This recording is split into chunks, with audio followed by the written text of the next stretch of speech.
ಆಯತೆ ಗಿರಿಂ ಯತ್ಕೃಪಾಹಂ ತಮಹಂ ವಂದೇ ಶ್ರೀಗುರುದೀನತಾರಿಣಂ ಪರಮಾನಂದಮಾಧವಂ ಶ್ರೀಚೈತನ್ಯಮೀಶ್ವರಂ. ಹರೇ ಕೃಷ್ಣ. ಎಲ್ಲರಿಗೂ ಈ ವೈಶಾಖ ಮಾಸದ ಭಾನುವಾರದಂದು ಎಲ್ಲರಿಗೂ ಶ್ರೀ ರಾಧಾ ಶ್ಯಾಮಚಂದ್ರನ ಮಂದಿರದಲ್ಲಿ ಶ್ರೀಮದ್ ಭಾಗವತಂ ಚರ್ಚೆಗೆ ಹೃತ್ಪೂರ್ವಕ ಸ್ವಾಗತ. ಇಂದು ನಾವು ಶ್ರೀಮದ್ ಭಾಗವತದ ದಶಮಸ್ಕಂದ ಅಧ್ಯಾಯ 11 ಕೃಷ್ಣನ ಬಾಲಲೀಲೆಗಳು ಶ್ಲೋಕ 41ರಿಂದ 43 ತನಕ ಚರ್ಚೆ ಮಾಡಲು ಪ್ರಯತ್ನಿಸುತ್ತಿದ್ದೇವೆ.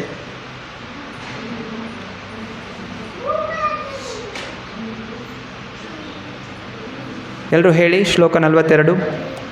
ತಂ ವತ್ಸರೂಪಿಣಂ ವೀಕ್ಷ್ಯ ವತ್ಸಯೂತ ಗತಂ ಹರಿಹಿ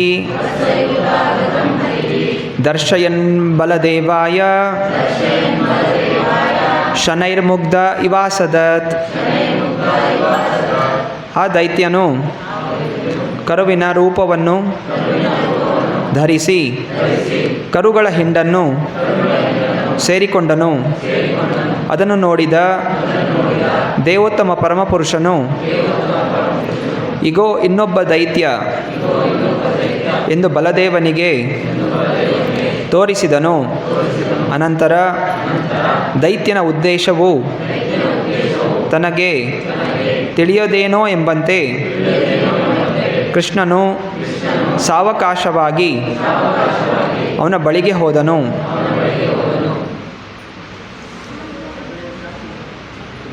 ದೈತ್ಯರ ಕಾಟ ಜಾಸ್ತಿ ಆಯಿತು ಅಂತ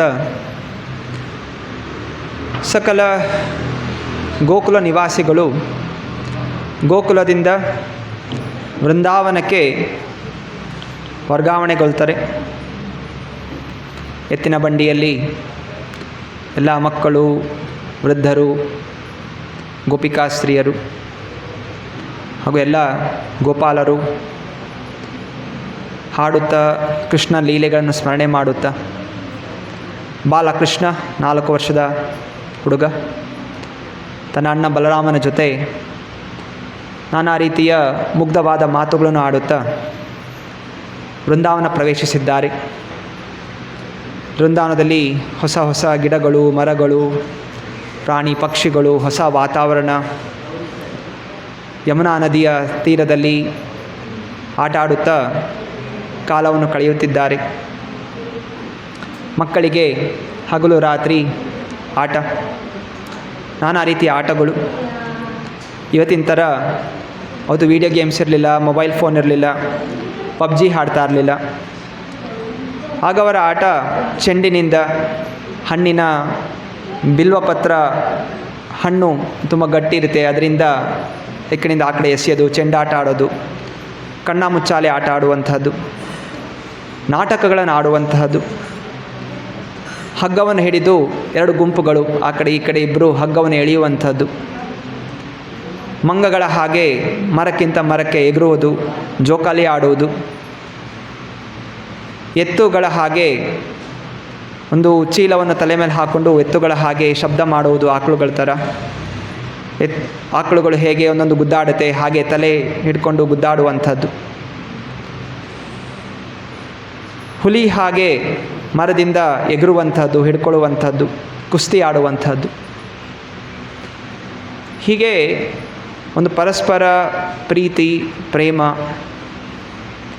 ಆಟ ಆಡ್ತಾಯಿದ್ರು. ಜೊತೆಯಲ್ಲಿ ದೈಹಿಕವಾಗಿ ಇದೆಲ್ಲ ಮಾಡ್ತಾ ಇರೋ ಕಾರಣ ಅವರಿಗೆ ಯಾವುದೇ ಜಿಮ್ ಹೋಗೋ ಅವಶ್ಯಕತೆ ಇರಲಿಲ್ಲ. ಸೊಂಟ ನೋವು, ಬೆನ್ನು ನೋವು, ಮಂಡಿ ನೋವು, ಮೊಣಕಾಲು ನೋವು ಇದ್ಯಾವುದು ಕೂಡ ಇರ್ತಾ ಇರಲಿಲ್ಲ. ಎಲ್ಲವೂ ಗಟ್ಟಿಮುಟ್ಟಾಗಿರ್ತಾಯಿದ್ರು. ಹೊಟ್ಟೆ ಪ್ರಾಬ್ಲಮ್, ಕಾನ್ಸ್ಟಿಪೇಷನ್ ಇದ್ಯಾವುದೂ ಇರ್ತಾ ಇರಲಿಲ್ಲ. ಈಗಿನ ದಿವಸ ಕಂಪ್ಯೂಟರ್ ಮುಂದೆ, ಮೊಬೈಲ್ ಮುಂದೆ ಕೂತ್ಕೊಂಡು ಹಗಲು ರಾತ್ರಿ ಕುಂತ್ಕೊಂಡು ಯಾವುದೇ ರೀತಿಯ ದೈಹಿಕ ಕೆಲಸ ಮಾಡದೇ ಇರೋ ಕಾರಣ ಎಲ್ಲ ರೀತಿಯ ದೈಹಿಕ ತೊಂದರೆ ಹಾಗೂ ಮಾನಸಿಕ ತೊಂದರೆಗಳು ಕಂಡು ಬರ್ತಾ ಇದೆ. ಆದ್ದರಿಂದ ಎಲ್ಲ ಈ ದೈಹಿಕ ಮಾನಸಿಕ ತೊಂದರೆಗಳಿಗೆ ಪರಿಹಾರ ಬೆನ್ನು ಬಗ್ಗಿಸಿ ಕೆಲಸ ಮಾಡಬೇಕು, ಸೇವೆ ಮಾಡಬೇಕು. ಹೀಗೆ ಮಾಡೋದ್ರಿಂದ ಸಕಲ ರೋಗ ರುಜಿನಗಳು, ಮಾನಸಿಕ ದೈಹಿಕ ಕಾಯಿಲೆಗಳು ಎಲ್ಲವೂ ಕೂಡ ಗುಣವಾಗುತ್ತೆ. ಹೀಗೆ ಆನಂದವಾಗಿ ಕೃಷ್ಣ ಬಲರಾಮ ಎಲ್ಲರೂ ಕೂಡ ಹಗಲು ರಾತ್ರಿ ಆಟ ಆಡ್ತಾ ಇದ್ದಾರೆ. ಒಂದು ದಿವಸ ಕೃಷ್ಣನಿಗನ್ನಿಸ್ತು, ನನಗಿಂತ ಸ್ವಲ್ಪ ಹಿರಿಯ ಗೋಪಾಲ ಬಾಲಕರು ಅವರೆಲ್ಲರೂ ಕೂಡ ಆಕಳುಗಳನ್ನು ಕಡ್ಕೊಂಡು ವನಗಳ ಒಳಗಡೆ ಹೋಗ್ತಾ ಇದ್ದಾರೆ, ನನಗೂ ಹೋಗಬೇಕು. ಪ್ರತಿನಿತ್ಯ ಯಶೋಧೆಯನ್ನು ಕೇಳ್ತಾ ಇದ್ದ, ಈ ಮರ ಯಾವುದು, ಇದು ಹೊಸ ಪ್ರಾಣಿ ಯಾವುದು, ಈ ಪಕ್ಷಿ ಯಾವುದು, ಇದರ ಹೆಸರೇನು. ಹೇಗೆ ಸಣ್ಣ ಮಕ್ಕಳು ಹೊಸತನ ಕಂಡಾಗ ಅದೇನು ಇದೇನು ಅಂತ ಕೇಳ್ತಾರೆ, ಹೀಗೆ ಪ್ರತಿ ದಿವಸ ಆ ಕುತೂಹಲದಿಂದ ತಾಯಿ ಯಶೋಧೆಯನ್ನು ಕೇಳ್ತಾ ಇದ್ದಾನೆ. ಹಾಗೆ ಒಂದು ದಿವಸ ಅವನು ವ್ಯಕ್ತಪಡಿಸ್ತಾ, ನಾನು ಕೂಡ ಆಕಳನ್ನು ಕರ್ಕೊಂಡು ವನಕ್ಕೆ ಹೋಗ್ತೀನಿ ಅಂತ. ಯಶೋಧ ನಂದ ಮಹಾರಾಜ ಇಬ್ಬರಿಗೂ ಆಶ್ಚರ್ಯ ಆಗ್ಬಿಡುತ್ತೆ.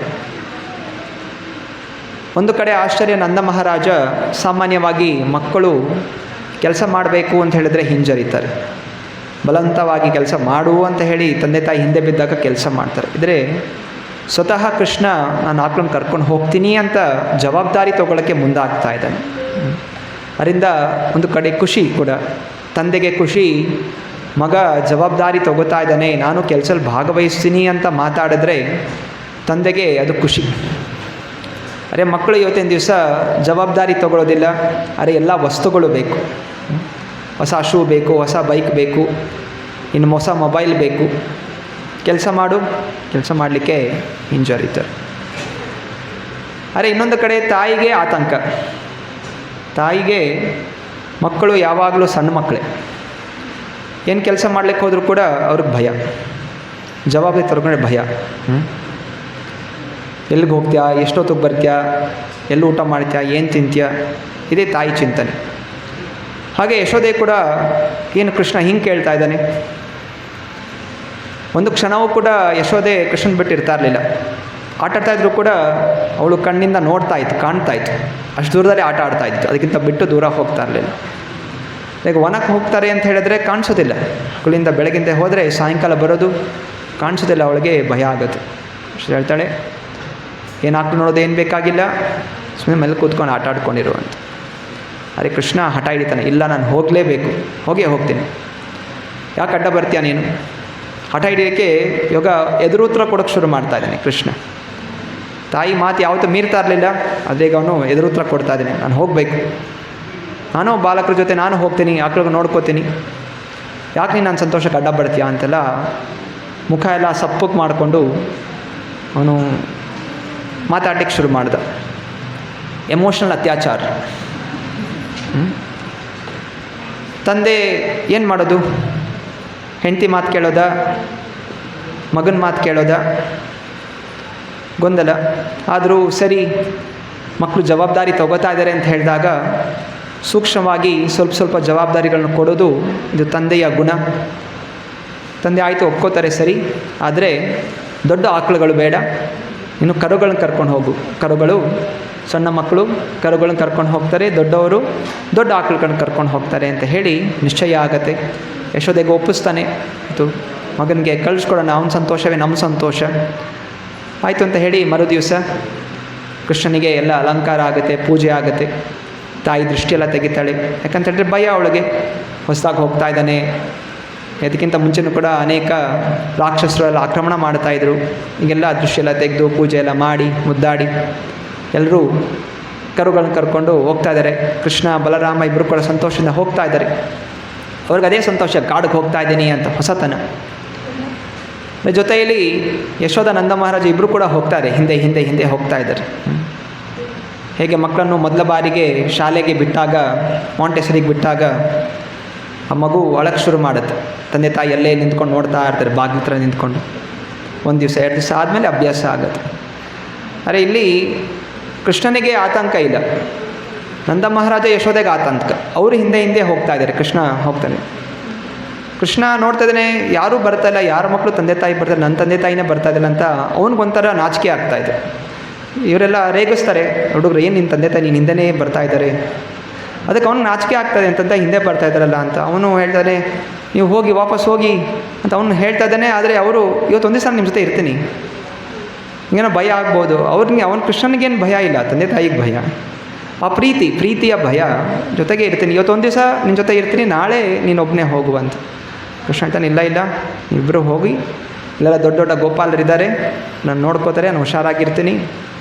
ಹೋಗ್ತಾ ಹೋಗ್ತಾ ನಂದ ಮಹಾರಾಜ ಯಶೋದೆ ಹೇಳ್ತಾರೆ, ನಾವು ಯಾವ ದಾರಿ ಹೇಳಿದ್ದೀವಿ ಅದೇ ದಾರಿಯಲ್ಲಿ ಹೋಗು, ಆ ದಾರಿಯಲ್ಲಿ ಬಿಟ್ಟು ಬೇರೆ ಎಲ್ಲೂ ಕಡೆ ಹೋಗಬೇಡ. ಹೀಗೆಲ್ಲ ಮಾತಾಡಿಸಿ ಮತ್ತೆ ನಂದ ಮಹಾರಾಜ ಯಶೋದೆಯನ್ನು ವಾಪಸ್ ಮನೆಗೆ ಕರ್ಕೊಂಡು ಹೋಗ್ತಾನೆ. ಕೃಷ್ಣ, ಬಲರಾಮ, ನಾನಾ ಗೋಪಾಲರು, ಆಕಳುಗಳು, ಕರುಗಳು ಎಲ್ಲ ಕಾಡಲ್ಲಿ ಹೋಗ್ತಾ ಇದ್ದಾರೆ. ಇದಕ್ಕಿಂತ ಮುಂಚೆ ಇಲ್ಲೊಂದು ಸನ್ನಿವೇಶ ಆಗುತ್ತೆ. ಯಶೋದೆ ಕೃಷ್ಣನಿಗೆ ಇನ್ನು ಕಾಡಿಗೆ ಹೋಗ್ತಾ ಇದೆಯಲ್ಲ, ನಿನಗೆ ಇನ್ನು ಕಾಲುಗಳು, ಕಾಡಲ್ಲೆಲ್ಲ ಸಣ್ಣ ಸಣ್ಣ ಕಲ್ಲುಗಳಿರುತ್ತೆ, ಮುಳ್ಳುಗಳಿರುತ್ತೆ, ಇನ್ನು ಕೋಮಲವಾದಂತಹ ಪಾದಗಳು, ಏಟಾಗುತ್ತೆ ಅಂಥೇಳಿ ಅದಕ್ಕೆ ಶೂ ಕೊಡ್ತಾರಂತೆ, ಪಾದುಕಗಳು, ಪಾದರಕ್ಷೆ ಕೊಡ್ತಾರೆ. ಅವ ಕೃಷ್ಣ ಹೇಳ್ತಾನಂತೆ, ಅಮ್ಮ ನಾವೆಲ್ಲ ಗೋಪಾಲರು, ಆಕಳು ಕಾಯುವಂಥವ್ರು, ಆಕಳು ನೋಡ್ಕೊಳ್ಳುವಂಥವ್ರು.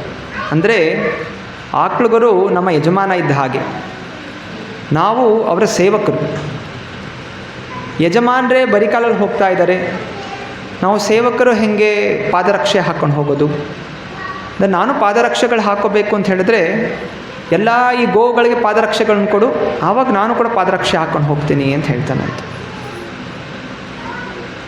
ಒಂದು ಆಕಳು ಪರವಾಗಿಲ್ಲ, ಎರಡು ಆಕಳು ಪರವಾಗಿಲ್ಲ. ನಂದ ಮಹಾರಾಜರ ಹತ್ರ ಎಷ್ಟು ಆಕಳುಗಳಿತ್ತು? 9 ಲಕ್ಷ ಆಕಳುಗಳು. 9 ಲಕ್ಷ ಆಕಳುಗಳಿಗೆ 4 ಪಾದರಕ್ಷೆ ಅಂತ ಹೇಳಿದರೆ 36 ಲಕ್ಷ ಪಾದರಕ್ಷೆಗಳು. ಆಗದೇ ಇರುವಂಥ ಕೆಲಸ. ಆದರೆ ಈ ಮಾತು ಯಾವಾಗ ಕೃಷ್ಣ ಯಶೋದೆಗೆ ಹೇಳ್ತಾ ಇದ್ದ, ಅಲ್ಲಿ ಗೋಶಾಲಿರುವಂಥ ಆಕಳುಗಳೆಲ್ಲ ಕೇಳಿಸ್ಕೊಳ್ಳುತ್ತಂತೆ. ಆ ಆಕಳುಗಳಿಗೆಲ್ಲ ಪ್ರೀತಿ, ಕೃಷ್ಣ ನಮ್ಮ ಬಗ್ಗೆ ಎಷ್ಟು ಕಾಳಜಿ ವಹಿಸ್ತಾ ಇದ್ದಾನಲ್ಲ. ಮತ್ತು ಎಲ್ಲ ಆಕಳುಗಳು ಚರ್ಚೆ ಮಾಡುತ್ತೆ, ನಮ್ಮದು ಪಾದಗಳಲ್ಲಿ ಗೊರಸುಗಳಿದೆ, ಅದು ಗಟ್ಟಿ ಇದೆ, ಅದರಿಂದ ನಾವು ಕಲ್ಲ ಮೇಲೆ ಹೋಗಲಿ, ಮುಳ್ಳುಗಳ ಮೇಲೆ ಹೋಗಲಿ ನಮಗೇನೂ ಆಗೋದಿಲ್ಲ. ಆದರೆ ಕೃಷ್ಣನ ಪಾದ ಕಮಲದ ಹಾಗೆ ಕೋಮಲವಾದಂಥ ಪಾದಗಳು, ಚರ್ಮ ಇದೆ, ಅದರಿಂದ ಅವನು ಹೋದರೆ ಅವನು ಪಾದಗಳು ಚುಚ್ಕೊಳ್ಳುತ್ತೆ. ಅವನು ನಮ್ಮ ಮೇಲೆ ಇಷ್ಟು ಕಾಳಜಿ ಹೊಳಿಸ್ತಾ ಇರಬೇಕಾದ್ರೆ ನಾವು ಅವನಿಗೋಸ್ಕರ ಏನಾದರೂ ಮಾಡಬೇಕು ಅಂತ ಹೇಳಿ ಮರು ದಿವಸ ಕೃಷ್ಣ ಹೋಗ್ಲಿಕ್ಕಿಂತ ಮುಂಚೆ ರಾತ್ರಿಯೇ ಆ ಎಲ್ಲ ದೊಡ್ಡ ದೊಡ್ಡ ಆಕಳುಗಳು ಹಗ್ಗನೆಲ್ಲ ಬಿಚ್ಕೊಂಡ್ಬಿಟ್ಟು ಅವರು ಕಾಡಿಗೆ ಓಡೋಗ್ಬಿಡ್ತಾರಂತೆ. ಯಾವ ದಾರಿಯಲ್ಲಿ ಅವರು ಪ್ರತಿನಿತ್ಯ ಹೋಗ್ತಾ ಇದ್ರು ಆ ದಾರಿ ಉದ್ದಕ್ಕೂ ಏನೆಲ್ಲ ಕಲ್ಲುಗಳಿದೆ ಅದನ್ನೆಲ್ಲ ತುಳಿದು ಪುಡಿ ಮಾಡಿಬಿಡ್ತಾರಂತೆ. ಇವತ್ತು ದಿವಸ ನಾವು ವೃಂದಾವನಕ್ಕೆ ಹೋದಾಗ ಅಲ್ಲಿನ ಆ ಮಣ್ಣು ಅದು ಪೌಡರ್ ಹಾಗೆ ಮುಖಕ್ಕೆ ಹಚ್ಕೋಬೋದು, ಅಷ್ಟು ಹಗುರವಾಗಿದೆ, ಅಷ್ಟು ಸ್ಮೂತ್ ಆಗಿದೆ. ಇದು ಹೇಗೆ? ಈ ಎಲ್ಲ ಗೋವುಗಳ ಪ್ರೀತಿಯಿಂದ. ಸಕಲ ಗೋವುಗಳು ಆ ಕಾಡಲ್ಲಿ ಹೋಗ್ತಾ ಇದ್ದಂಥ ಸಕಲ ಕಲ್ಲುಗಳು, ಕಟ್ಟಿಗೆಗಳು, ಮುಳ್ಳುಗಳನ್ನೆಲ್ಲನೂ ಪುಡಿ ಮಾಡಿ ಆ ಕೃಷ್ಣನ ಸೇವೆಗೋಸ್ಕರ, ಆ ಕೃಷ್ಣನ ಮೇಲೆ ಪ್ರೀತಿಗೋಸ್ಕರ, ಕೃಷ್ಣ ಹೇಗೆ ಪ್ರೀತಿ ತೋರಿಸ್ತಾ ಇದ್ದ ಹಾಗೆ ಎಲ್ಲ ಗೋವುಗಳು ಕೂಡ ಆ ಕೃಷ್ಣನ ಮೇಲೆ ಪ್ರೀತಿಯಿಂದ ಈ ಕೆಲಸವನ್ನು ಮಾಡಿ ಹಗಲು ಆಗೋಷ್ಟರಲ್ಲಿ ಅವರೆಲ್ಲರೂ ಕೂಡ ವಾಪಸ್ ಮನೆಗೆ ತಮ್ಮ ಗೋಶಾಲೆಯಲ್ಲಿ ಬಂದು ಸೇರಿಕೊಂಡಿದ್ದಾರೆ. ಮರು ದಿವಸ ಎಲ್ಲ ಕೃಷ್ಣ ಗೋವುಗಳನ್ನ ಕರ್ಕೊಂಡು ಹೋಗ್ತಾ ಇದ್ದಾನೆ. ಅರೆ ಇಲ್ಲಿ ಯಶೋದೆಗೆ, ಎಲ್ಲ ಗೋಪಿಕಾ ಸ್ತ್ರೀಯರಿಗೆ, ಹೃದಯ ಎಲ್ಲ ಗೋಪಿಕಾ ಸ್ತ್ರೀಯರು ಅವರ ಒಳಗಡೆ ಹೃದಯ ಅದು ಹೊಡ್ಕೋತಾ ಇದೆ. ಯಾಕಂದರೆ ಇಷ್ಟು ದಿವಸ ಪ್ರತಿ ದಿವಸ ಅವರು ಕೃಷ್ಣ ನೋಡ್ತಾಯಿದ್ರು, ಹಗಲು ರಾತ್ರಿ ನೋಡ್ತಾಯಿದ್ರು. ಅವನೆಲ್ಲ ತುಂಟ ಮಾತುಗಳು, ಅವನ ತುಂಟ ಆಟಗಳು ಇದೆಲ್ಲ ನೋಡಿ ಆನಂದಿಸ್ತಾಯಿದ್ರು. ಅರೆ ಇವತ್ತು ಇದ್ದಕ್ಕಿದ್ದ ಹಾಗೆ ಅವ್ರಿಗೇನು ಅನ್ನಿಸ್ತಾ ಇದೆ? ಖಾಲಿ ಅನ್ನಿಸ್ತಾ ಇದೆ, ಕಾಣಿಸ್ತಾ ಇಲ್ಲ ಕೃಷ್ಣ. ಅರೆ ಅವ್ರು ಯೋಚನೆ ಮಾಡ್ತಾರೆ ಅಂತಾರೆ, ಕೃಷ್ಣ ಏನು ಮಾಡ್ತಾ ಇರ್ಬೋದು ಈಗ? ಕೃಷ್ಣ ಹೋಗಿರ್ತಾನೆ, ಇಲ್ಲಿ ಗೋಗಳು ನೋಡ್ಕೋತಾ ಇದ್ದಾನೆ. ಮತ್ತು ಅವರು ಸೂರ್ಯ ನೋಡ್ತಾರಂತೆ. ಸೂರ್ಯ ನೋಡ್ಬಿಟ್ಟು ಹೇಳ್ತಾ ಇರುತ್ತೆ, ಸೂರ್ಯ ನೋಡು, ಸೂರ್ಯನಿಗೆ ಎಷ್ಟು ಆನಂದ, ಎಷ್ಟು ಪುಣ್ಯ ಮಾಡಿದ್ದಾನೆ. ಯಾಕಂದರೆ ಸೂರ್ಯ ಕೃಷ್ಣ ನೋಡ್ತಾ ಇದ್ದಾನೆ, ಕೃಷ್ಣ ಎಲ್ಲೆಲ್ಲಿ ಹೋಗ್ತಾರೆ ಕೃಷ್ಣ ನೋಡ್ತಾ ಇದ್ದಾನೆ, ನಮಗೆ ಕೃಷ್ಣ ಕಾಣ್ತಾ ಇಲ್ಲ. ಸೂರ್ಯ ಎಷ್ಟು ಪುಣ್ಯವಂತ ಅಂತ ಸೂರ್ಯನ ನೋಡಿ ಅವರು ಕೊಂಡಾಡ್ತಾ ಇದ್ರಂತೆ. ಅನಂತರ ಸ್ವಲ್ಪ ಹೊತ್ತಾದಮೇಲೆ ಮೋಡಗಳು ಬಂದು ಆವರಿಸ್ಕೊಳ್ಳುತ್ತೆ. ಅವಾಗ ಮೋಡಗಳನ್ನು ನೋಡಿ ಗೋಪಿಕಾಸರು ಯೋಚನೆ ಮಾಡ್ತಾ ಇದ್ದಾರೆ, ಬಹುಶಃ ಸೂರ್ಯನ ತಾಪಗಳು ಜಾಸ್ತಿ ಆಗಿರೋ ಕಾರಣ ಕೃಷ್ಣನಿಗೆ ಬೆವರಾಗ್ತಾ ಇರ್ಬೋದು, ಅದಕ್ಕೆ ಮೋಡಗಳು ನಾನು ಕೂಡ ಸೇವೆ ಮಾಡ್ತೀನಿ ಅಂತ ಹೇಳಿ ಮೋಡಗಳು ಬಂದು ಆ ಸೂರ್ಯನ ಆವರಿಸ್ಕೊಂಡಿದೆ, ಹೀಗೆ ಯೋಚನೆ ಮಾಡ್ತಾರೆ. ಮತ್ತು ಸ್ವಲ್ಪ ಆದಮೇಲೆ ಮಳೆ ಬರ್ತಾ ಇರುತ್ತೆ. ಇನ್ನೂ ಜಾಸ್ತಿ ಶಾಖೆ ಆಗಿದೆ ಅಂತ ಹೇಳಿ ಮೋಡಗಳು ಮಳೆ ಸುರಿಸ್ತಾ ಇದೆ ಕೃಷ್ಣನಿಗೆ ತಂಪಾಗಲಿ ಅಂತ ಹೇಳಿ. ನಂತರ ಮೋಡಗಳು ಹೋಗಿ ತಿರ್ಗಾ ಸೂರ್ಯ ಬರುತ್ತೆ. ಆವಾಗ ಯೋಚನೆ ಮಾಡ್ತಾರೆ, ಬಹುಶಃ ಆ ಮಳೆಯಿಂದ ಕೃಷ್ಣ ನೆಂದೋಗಿರಬೇಕು, ಅದಕ್ಕೆ ಸೂರ್ಯ ನಾನು ಸೇವೆ ಮಾಡಬೇಕು ಅಂತ ಹೇಳಿ ತಿರ್ಗಾ ಕಿರಣಗಳನ್ನು ಬಿಟ್ಟು ಕೃಷ್ಣನ ದೇಹ ಒಣಗಲಿಕ್ಕೆ ಒಂದು ಸಹಾಯ ಮಾಡ್ತಾ ಇದ್ದಾನೆ. ನಮಗೆ ಪುಣ್ಯ ಇಲ್ಲ, ನಾವೇನು ಸೇವೆ ಮಾಡೋಕ್ಕಾಗ್ತಾ ಇಲ್ಲ ಅಂತ ಹೇಳಿ ಹೀಗೆ ಗೋಪಿಕಾ ಸ್ತ್ರೀಯರು ಯೋಚನೆ ಮಾಡ್ತಾ ಇದ್ದಾರೆ. ಕೃಷ್ಣ ಹೆಂಗೆ ನಡೀತಾ ಇರ್ಬೋದು ಆ ಕಾಡಲ್ಲಿ, ಇಷ್ಟು ದಿವಸ ಇಲ್ಲೇ ಇದ್ದ, ಅಲ್ಲೆಲ್ಲ ಕಲ್ಲುಗಳಿರುತ್ತೆ, ಮುಳ್ಳುಗಳಿರುತ್ತೆ ಅಂತ ಹೇಳ್ತಾ ಅವ್ರು ಹಾಡಾಡ್ತಾರೆ ಗೋಪಿಗೀತ. ಜಯತಿ ತೇದಿಕಂ ಜನ್ಮನಾ ವ್ರಜ ಶಯತ ಇಂದಿರಾ ಶಾಶ್ವತತ್ರಹಿ ಚಲಸಿ ಯದ್ವ್ರಜ ಚಾರಯಾನ್ ಪದೂನ್ ನಲಿನ ಸುಂದರಂ ನಾತತೆ ಪದಂ ಶಿಲತಾಂಕುರೈ ಸೀದತೀತಿನ ಕಲಿಲತಾಮನ ಕಾಂತ ಗಚ್ಚತಿ. ಅವ್ರು ಹಾಡ್ತಾ ಇದ್ದಾರೆ, ಜಯತಿ ದೇದಿಕಂ ಜನ್ಮನ ವ್ರಜ ಶಯತ ಇಂದಿರಾ ಶಾಶ್ವತತ್ರಹಿ.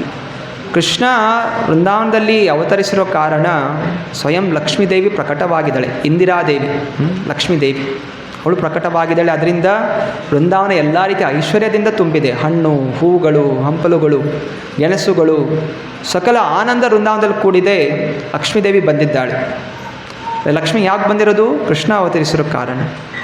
ಇದರ ಹೇಳ್ತಾ ಇದ್ರೆ ಕೃಷ್ಣ ಏನಲ್ಲಿ ನಡೆಸ್ತಾ ಇದ್ದಾನೆ ಅಲ್ಲಿ ತೃಣಾಂಕುರೈಹಿ ಅಂತ ಹೇಳಿದರೆ, ತೃಣಗಳು ಅಂದರೆ ಹುಲ್ಲುಗಳು, ಇದೆಲ್ಲ ಮುಳ್ಳುಗಳು, ಇದೆಲ್ಲ ಅದ್ರ ಮೇಲೆ ನಡೀತಾ ಇದ್ದಾನೆ. ಅವಾಗ ಕೃಷ್ಣ ಅದ್ರ ಮೇಲೆ ನಡೆದು ಅವನ ಕಾಲಿಗೆ ಗಾಯ ಆಗ್ತಾ ಇದೆಯಾ, ಅಷ್ಟು ಮುಗ್ಧವಾದಂತಹ ಕೃಷ್ಣ ಅಂತ ಹೇಳಿ ಅವರು ಆತಂಕದಿಂದ ಚಿಂತನೆ ಮಾಡ್ತಾ ಇದ್ದಾರೆ ಅಂತ. ಹೀಗೆ ಪ್ರೀತಿಯಿಂದ ಇವರೆಲ್ಲರೂ ಕೂಡ ಅವರಿಗೆ ಒಂದೊಂದು ಕ್ಷಣವೂ ಕೂಡ ಭಗವಂತ ಇಲ್ಲದೆ ಅವ್ರಿಗೊಂದೊಂದು ಕ್ಷಣವೂ ಕೂಡ ಯುಗಗಳ ಹಾಗೆ ನಡೀತಾ ಇದೆ. ಅದನ್ನೇ ಚೈತನ್ಯ ಮಹಾಪ್ರಭು ವ್ಯಕ್ತಪಡಿಸ್ತಾರೆ. ಯುಗಾಯಿತಂ ನಿಮೇಶೇನ ಚಕ್ಷುಷಾ ಪ್ರಾವೃಷಾಯಿತಂ ಶೂನ್ಯಾಯಿತಂ ಜಗತ್ಸರ್ವಂ ಗೋವಿಂದ ವಿರಹೇ ನಮೆ. ಒಂದು ದಿವಸ ಅಲ್ಲ, ಹಗಲು ಹೋಗಿ ಇನ್ನೂ ರಾತ್ರಿ ಕೂಡ ಆಗಿಲ್ಲ, ಆದರೆ ಅಷ್ಟು ಆ ಕ್ಷಣಗಳು ಆ ಗೋಪಿಕಾ ಸ್ತ್ರೀಯರಿಗೆ ಯುಗಗಳು ಹೋಗ್ತಾ ಇದ್ದಾಗ ಅನ್ನಿಸ್ತಾ ಇದೆ. ನಮಗೆ ಯುಗಗಳು ಹೋದರೂ, ಜನ್ಮಾಂತರಗಳು ಹೋದರೂ ಕೂಡ ನಮಗೆ ಕೃಷ್ಣದ ಬಗ್ಗೆ ಚಿಂತನೆಯೇ ಇಲ್ಲ, ಆಸಕ್ತಿ ಇಲ್ಲ. ಯಾಕಂದರೆ ನಮಗೆ ಭೌತಿಕವಾದಂಥ ಅನ್ಯ ವಿಷಯಗಳ ಮೇಲೆ ಆಸಕ್ತಿ ಇರೋ ಕಾರಣ ಭಗವಂತನ ಮೇಲೆ ಆಸಕ್ತಿ ಅನ್ನೋದು ಕಾಣಿಸ್ತಾ ಇದೆ. ಆದರೆ ಆ ಸಕಲ ಗೋಪಿಕಾ ಸ್ತ್ರೀಯರಿಗೆ ಕೃಷ್ಣ ಒಬ್ಬನನ್ನು ಬಿಟ್ಟು ಬೇರೆ ಏನೂ ಕೂಡ ಆಸಕ್ತಿ ಇರಲಿಲ್ಲ. ಹೀಗೆ ಹಗಲು ರಾತ್ರಿ ಅವರು ಚಿಂತನೆ ನಡೀತಾ ಇದ್ರು. ಮತ್ತು ಯಾವಾಗ ಸಾಯಂಕಾಲ ಆಗ್ತಾಯಿತ್ತು, ಎಲ್ಲ ಗೋವುಗಳು ಓಡಿ ಬರ್ತಾಯಿತ್ತು. ಗೋಧೂಳಿ ಸಮಯ, ಹೋಗ್ತಾ ಇರಬೇಕಾದ್ರೆ ಬರ್ತಾ ಇರಬೇಕಾದ್ರೆ ಧೂಳು ಏಳುತ್ತೆ. ಆಗ ಸಾಮಾನ್ಯವಾಗಿ ಧೂಳೆದ್ದಾಗ ಎಲ್ಲರೂ ಮನೆಯೊಳಗೆ ಸೇರ್ಕೊಂಡ್ಬಿಡ್ತಾರೆ. ಅದೇ ಇಲ್ಲಿ ಧೂಳು ಹೇಳ್ತಾ ಇದ್ದಾಗೆ ಎಲ್ಲ ಗೋಪಿಕಸರು ಓಡಿ ಬರ್ತಾಯಿದ್ರು. ಯಾಕೋಸ್ಕರ ಓಡಿ ಬರ್ತಾಯಿದ್ರು?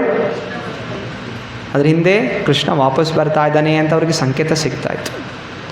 ಸೊ ಮೊದಲು ಎಲ್ಲ ಗೋವುಗಳು ಓಡಿ ಬರ್ತಾಯಿತ್ತು, ಅನಂತರ ಬೇರೆ ಗೋಪಾಲ ಬಾಲಕರು ಬರ್ತಾಯಿತ್ತು, ಅನಂತರ ಕೃಷ್ಣ ಬರ್ತಾಯಿತ್ತು. ಸೊ ಕೃಷ್ಣ ಮೊದಲು ಬರ್ತಾ ಇರಲಿಲ್ಲ. ಕೃಷ್ಣ ಎಲ್ಲ ಗೋಗಳು ರಕ್ಷಣೆ ಮಾಡಬೇಕು, ಯಾವ ಕರುಗಳು ತಪ್ಪಿಸ್ಕೊಬಾರ್ದು, ಅದರಿಂದ ಎಲ್ಲ ಗೋಗಳನ್ನು ಆ ಕರುಗಳು ಎಲ್ಲೋ ತಪ್ಪಿಸ್ಕೊಳ್ತಾರೆ, ಅವ್ರನ್ನ ಕಳಿಸ್ತಾ ಇದ್ದ, ಮತ್ತು ತನ್ನ ಸ್ನೇಹಿತರನ್ನ ಕಳಿಸ್ತಾ ಇದ್ದ. ಹಿಂದೆಯಲ್ಲಿ ಕೃಷ್ಣ ಬರ್ತಾ ಇದೆ. ಹೇಗೆ ಫಿಲಮ್ಗಳಲ್ಲಿ ಹೀರೋ ಎಂಟ್ರಿ ಆದಾಗ ತೋರಿಸಲ್ಲ, ಎಲ್ಲ ಫೈಟಿಂಗ್ ಆಗ್ತಾ ಇರುತ್ತೆ, ಬೆಂಕಿ ಬೇರ್ತಾ ಇರುತ್ತೆ, ಎಲ್ಲ ಕಾರು ಎಲ್ಲ ಹಾರ್ತಾ ಇರುತ್ತೆ, ಮತ್ತು ಹೀರೋ ಎಂಟ್ರಿ ಕೊಡ್ತಾನೆ. ಹಾಗೆ ಹೀಗೆಲ್ಲ ಧೂಳು ಹೇಳ್ತಾ ಇರುತ್ತೆ, ಅಂತರ ಕೃಷ್ಣ ದೂರದಿಂದ ಎಂಟ್ರಿ ಕೊಡ್ತಾನೆ. ಅದು ಇಲ್ಲಿ ಪ್ರೀತಿ ಹೆಚ್ಚುತ್ತಾ ಇರುತ್ತೆ. ಸೊ ಇದೆಲ್ಲ ಕೃಷ್ಣ ಲೀಲೆಗಳಿಂದ ಇದೊಂದು ದಿವಸ ಏನು ಫಿಲಮ್ಗಳು ಮಾಡ್ತಾಯಿದೆ, ಹೀರೋ ಮಾಡ್ತಾ ಇದ್ದಾರೆ, ಇದೆಲ್ಲ ಕೃಷ್ಣ ಮಾಡ್ತಾ ಇದ್ದಂಥ ಲೀಲೆಗಳು ತನ್ನ ಭಕ್ತರನ್ನು ಆಕರ್ಷಣೆ ಮಾಡಲಿಕ್ಕೆ. ಆದ್ದರಿಂದ ಅಂತಹ ಕೃಷ್ಣ ಕಡೆ ನಾವು ಆಕರ್ಷಿತರಾದರೆ ನಮ್ಮ ಸಂಸಾರದ ಬಂಧನ ಅನ್ನೋದು ನಾಶವಾಗುತ್ತೆ. ಅದೇ ನಾವು ಫಿಲ್ಮ್ ಹೀರೋಗಳ ಮೇಲೆ ಆಕರ್ಷಣೆ ಆದರೆ ನಾವು ಇನ್ನೂ ಜನ್ಮ ಜನ್ಮಾಂತರಗಳಲ್ಲಿ ಇಲ್ಲೇ ಪ್ರಾಣಿ ಪಕ್ಷಿಗಳಾಗಿ ಹುಟ್ಟಬೇಕಾಗುತ್ತೆ. ಅಷ್ಟೇ ವ್ಯತ್ಯಾಸ. ಅದಕ್ಕೆ ಇಲ್ಲಿ ಆಕರ್ಷಣೆ ಆಗುವುದು, ಆಕರ್ಷಣೆ ಆಗಲೇಬೇಕು.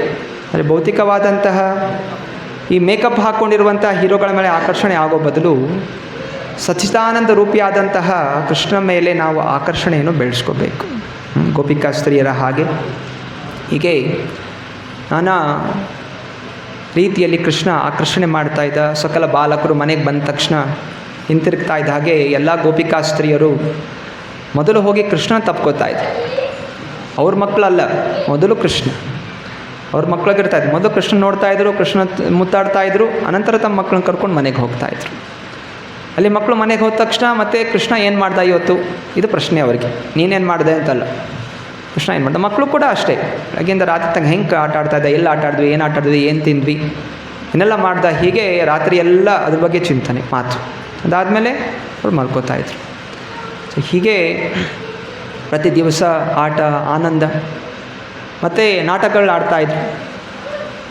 ಕೆಲವೊಮ್ಮೆ ರಾಮಾಯಣದ ನಾಟಕಗಳು ಆಡ್ತಾಯಿದ್ರು. ಕೃಷ್ಣ ರಾಮನ ಹಾಗೆ, ನಾನು ರಾಮಚಂದ್ರ, ಮತ್ತೆಲ್ಲ ಗೋಪಾಲ ಬಾಲಕರು ಅವರೆಲ್ಲ ಕಪಿಗಳ ಹಾಗೆ ಆಡ್ತಾಯಿದ್ರು.